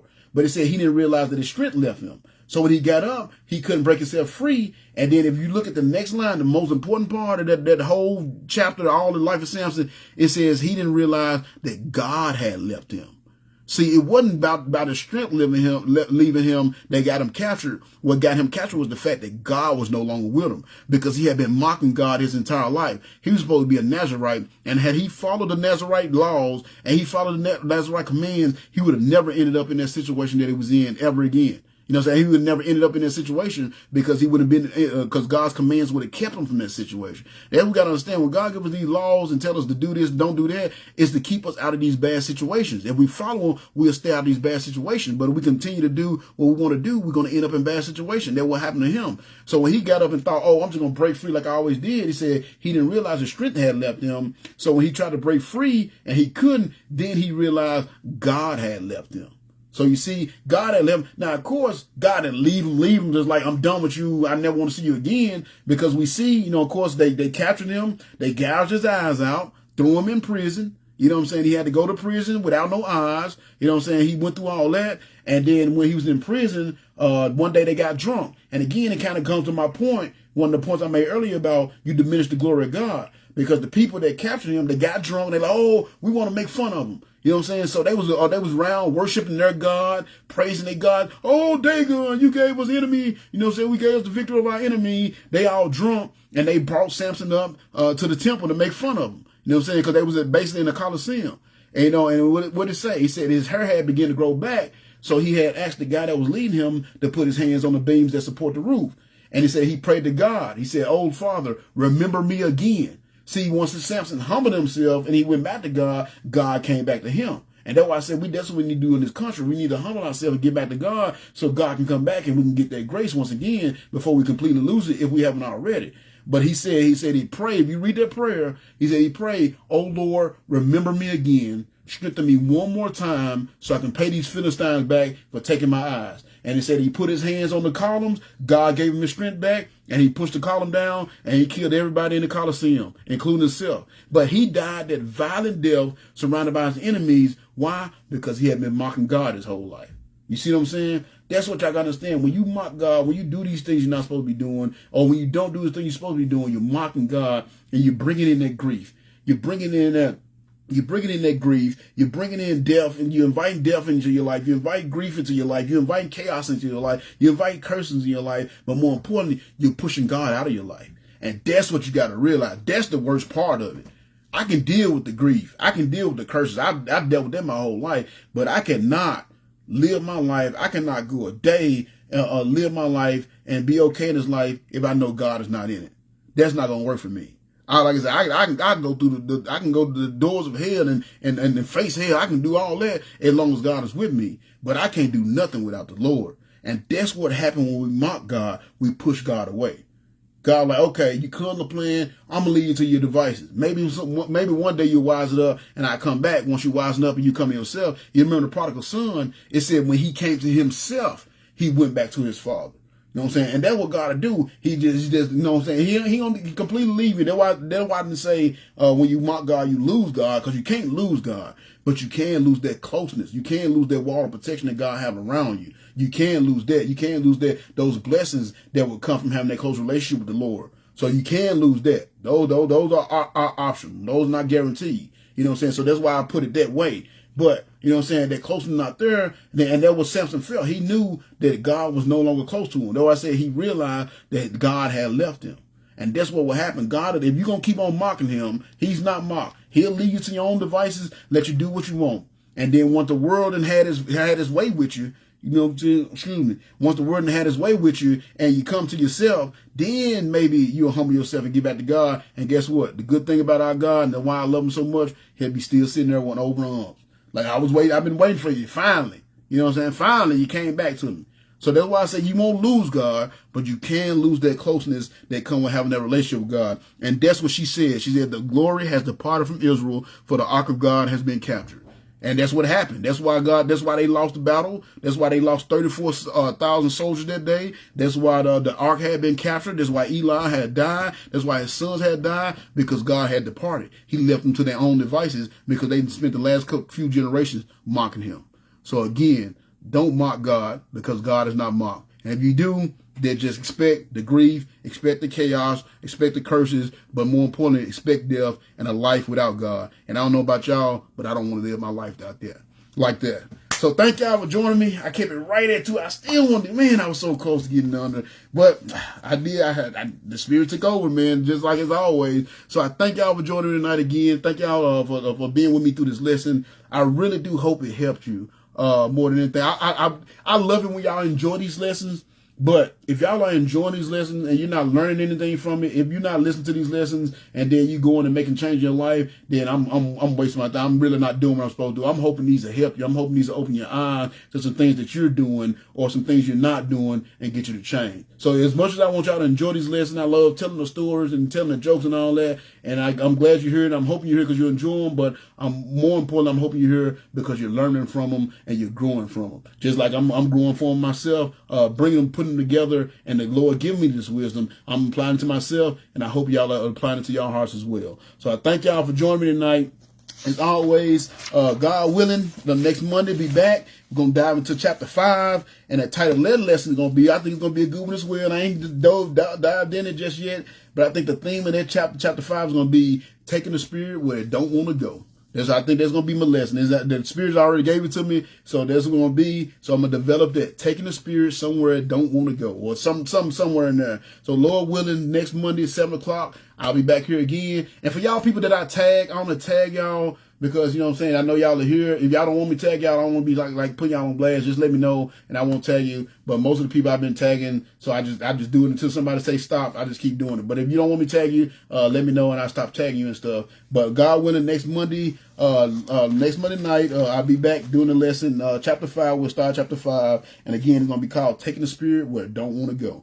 So with that being said, I'm going to do my ending announcements. Of course, if there's anything in particular y'all want me to talk about it, I haven't covered already, any lesson you want me to do, reach out to me and let me know. And I will reach out to me and let me know, and I will work that into the lesson plan. Like right now, it's to do chapter 5. But if somebody like, man, hey, I need to get this done, I want you to go over this, I can put that in there too. So just let me know.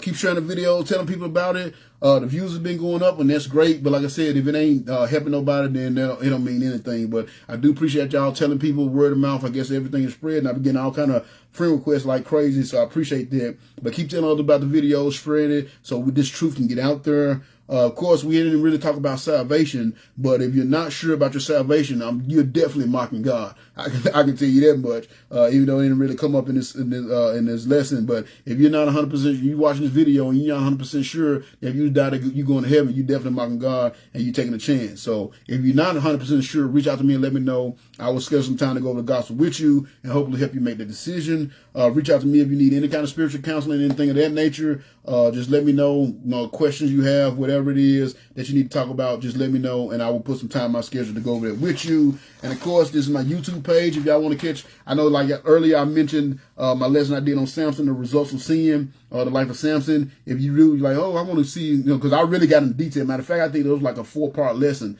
and I really took it because it's 4 chapters that cover Samson, and I took time and went through each chapter for a lesson. So it's 4 of them. It's 4-part lesson on the life of Samson, and it'd be easy for you to find it if you go to my YouTube page. They're all on there. And matter of fact, I'm current on my page. I've been doing my new method, so I've been able to stay current. So all my videos, except for the one tonight, is on my YouTube page. If you want to find that, go subscribe. There you go. It'll be easy to find it. So again, thank y'all for joining me tonight. I pray that you're not mocking God. I pray that you're serious about your relationship with God. And for y'all to be here and listen to me for 2 hours, you must be pretty serious about your situation, your relationship with God. So it's a blessing. But if you are mocking God, you're doing some things that you've identified, please make that change. Because we see how it's going to end. You're just going to have grief, and you're going to have grief, disaster, chaos, and eventually death.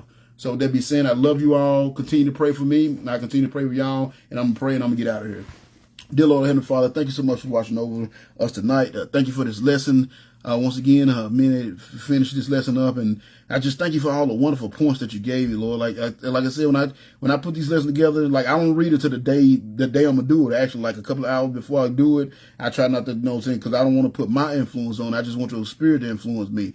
And I sit down and start going through it, and you just start revealing all kind of stuff, man. I just like, oh man, this is good stuff, and I know it's only from you. And I just thank you for using the rest like me. So I just pray that as we went through the lesson tonight, that some hearts was touched. Whether they watched it live or they're gonna watch it later on, Lord. I pray that the hearts was touched, and if they're doing things that are mocking you, and it might be they're not doing it on purpose. You know what I'm saying? They don't realize it, but now they've heard this lesson, they are realizing they're mocking you. Please give them that courage to change, Lord. If they making decisions, they in bad situations that they don't need to be in, give them the courage to make that decision to get out of that situation. There's always a choice, and it might not be the most comfortable choice. It might not be the easiest choice, but there's always a choice. And a lot of time we choose to stay in bad situations and choose to continue to do things that mock you when really we don't have to. You know what I'm saying? A lot of things that we go through is self-inflicted. Help us see it all, and help us see it all goes back to mocking you and not having a serious, consistent relationship with you. As you just continue to be with this ministry, continue to help it grow and prosper, reach out to the community, change the lives of others, capture lost souls and men. Thank you for the growth that we've experienced over the last few months, Lord. It's been a blessing. And I just thank you for giving me the encouragement and enthusiasm and the strength to continue to go forward, trying to teach your people, Lord. And thank you for definitely sending your spirit down upon me as I do these lessons and put these lessons together. It's your spirit guidance that give me these lessons, Lord. And I just want to make sure I give you all the credit, because it's definitely not from my wretched little brain that I have. But I thank you so much for the people that was here. Thank you for their faithfulness, Lord. But more importantly, thank you for their willingness to learn what they need to do so they may have a good relationship with you. And I pray you just watch over us all as we go through another week, Lord. Keep us all safe. Guide us to where we need to be so we can get everything done we need to get done according to your will and grace. Watch over my people, Lord. Keep them safe and protected. Watch over my family. Keep us safe and protected. And just continue to give me and my family the power, love, and wisdom we need so we continue to go forward doing the work you have for us to do.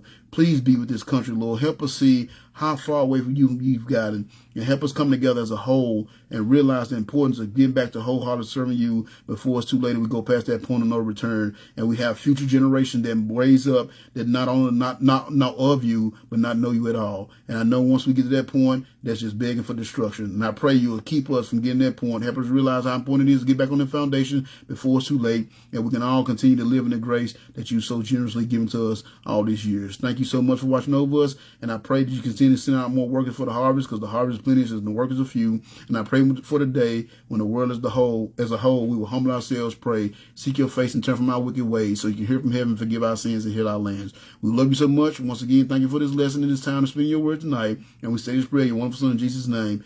Amen. Amen. Love y'all. Thank y'all so much for being here and dealing with me in my long-windedness. I do my best to make it short, but it never works out. So I'm just going to keep on doing me. But I thank you for y'all being faithful and being here. And again, I pray this is really, truly helping y'all. And like I said, if some things that you see that touch your heart about, make them change. It's not going to be easy, not going to be fun, but it's going to be worth it. So I love y'all. Continue to pray for me. I continue to pray for y'all. Until next time, remember, always watch your back and pray. Hopefully I see y'all next Monday at 7. Until then, peace.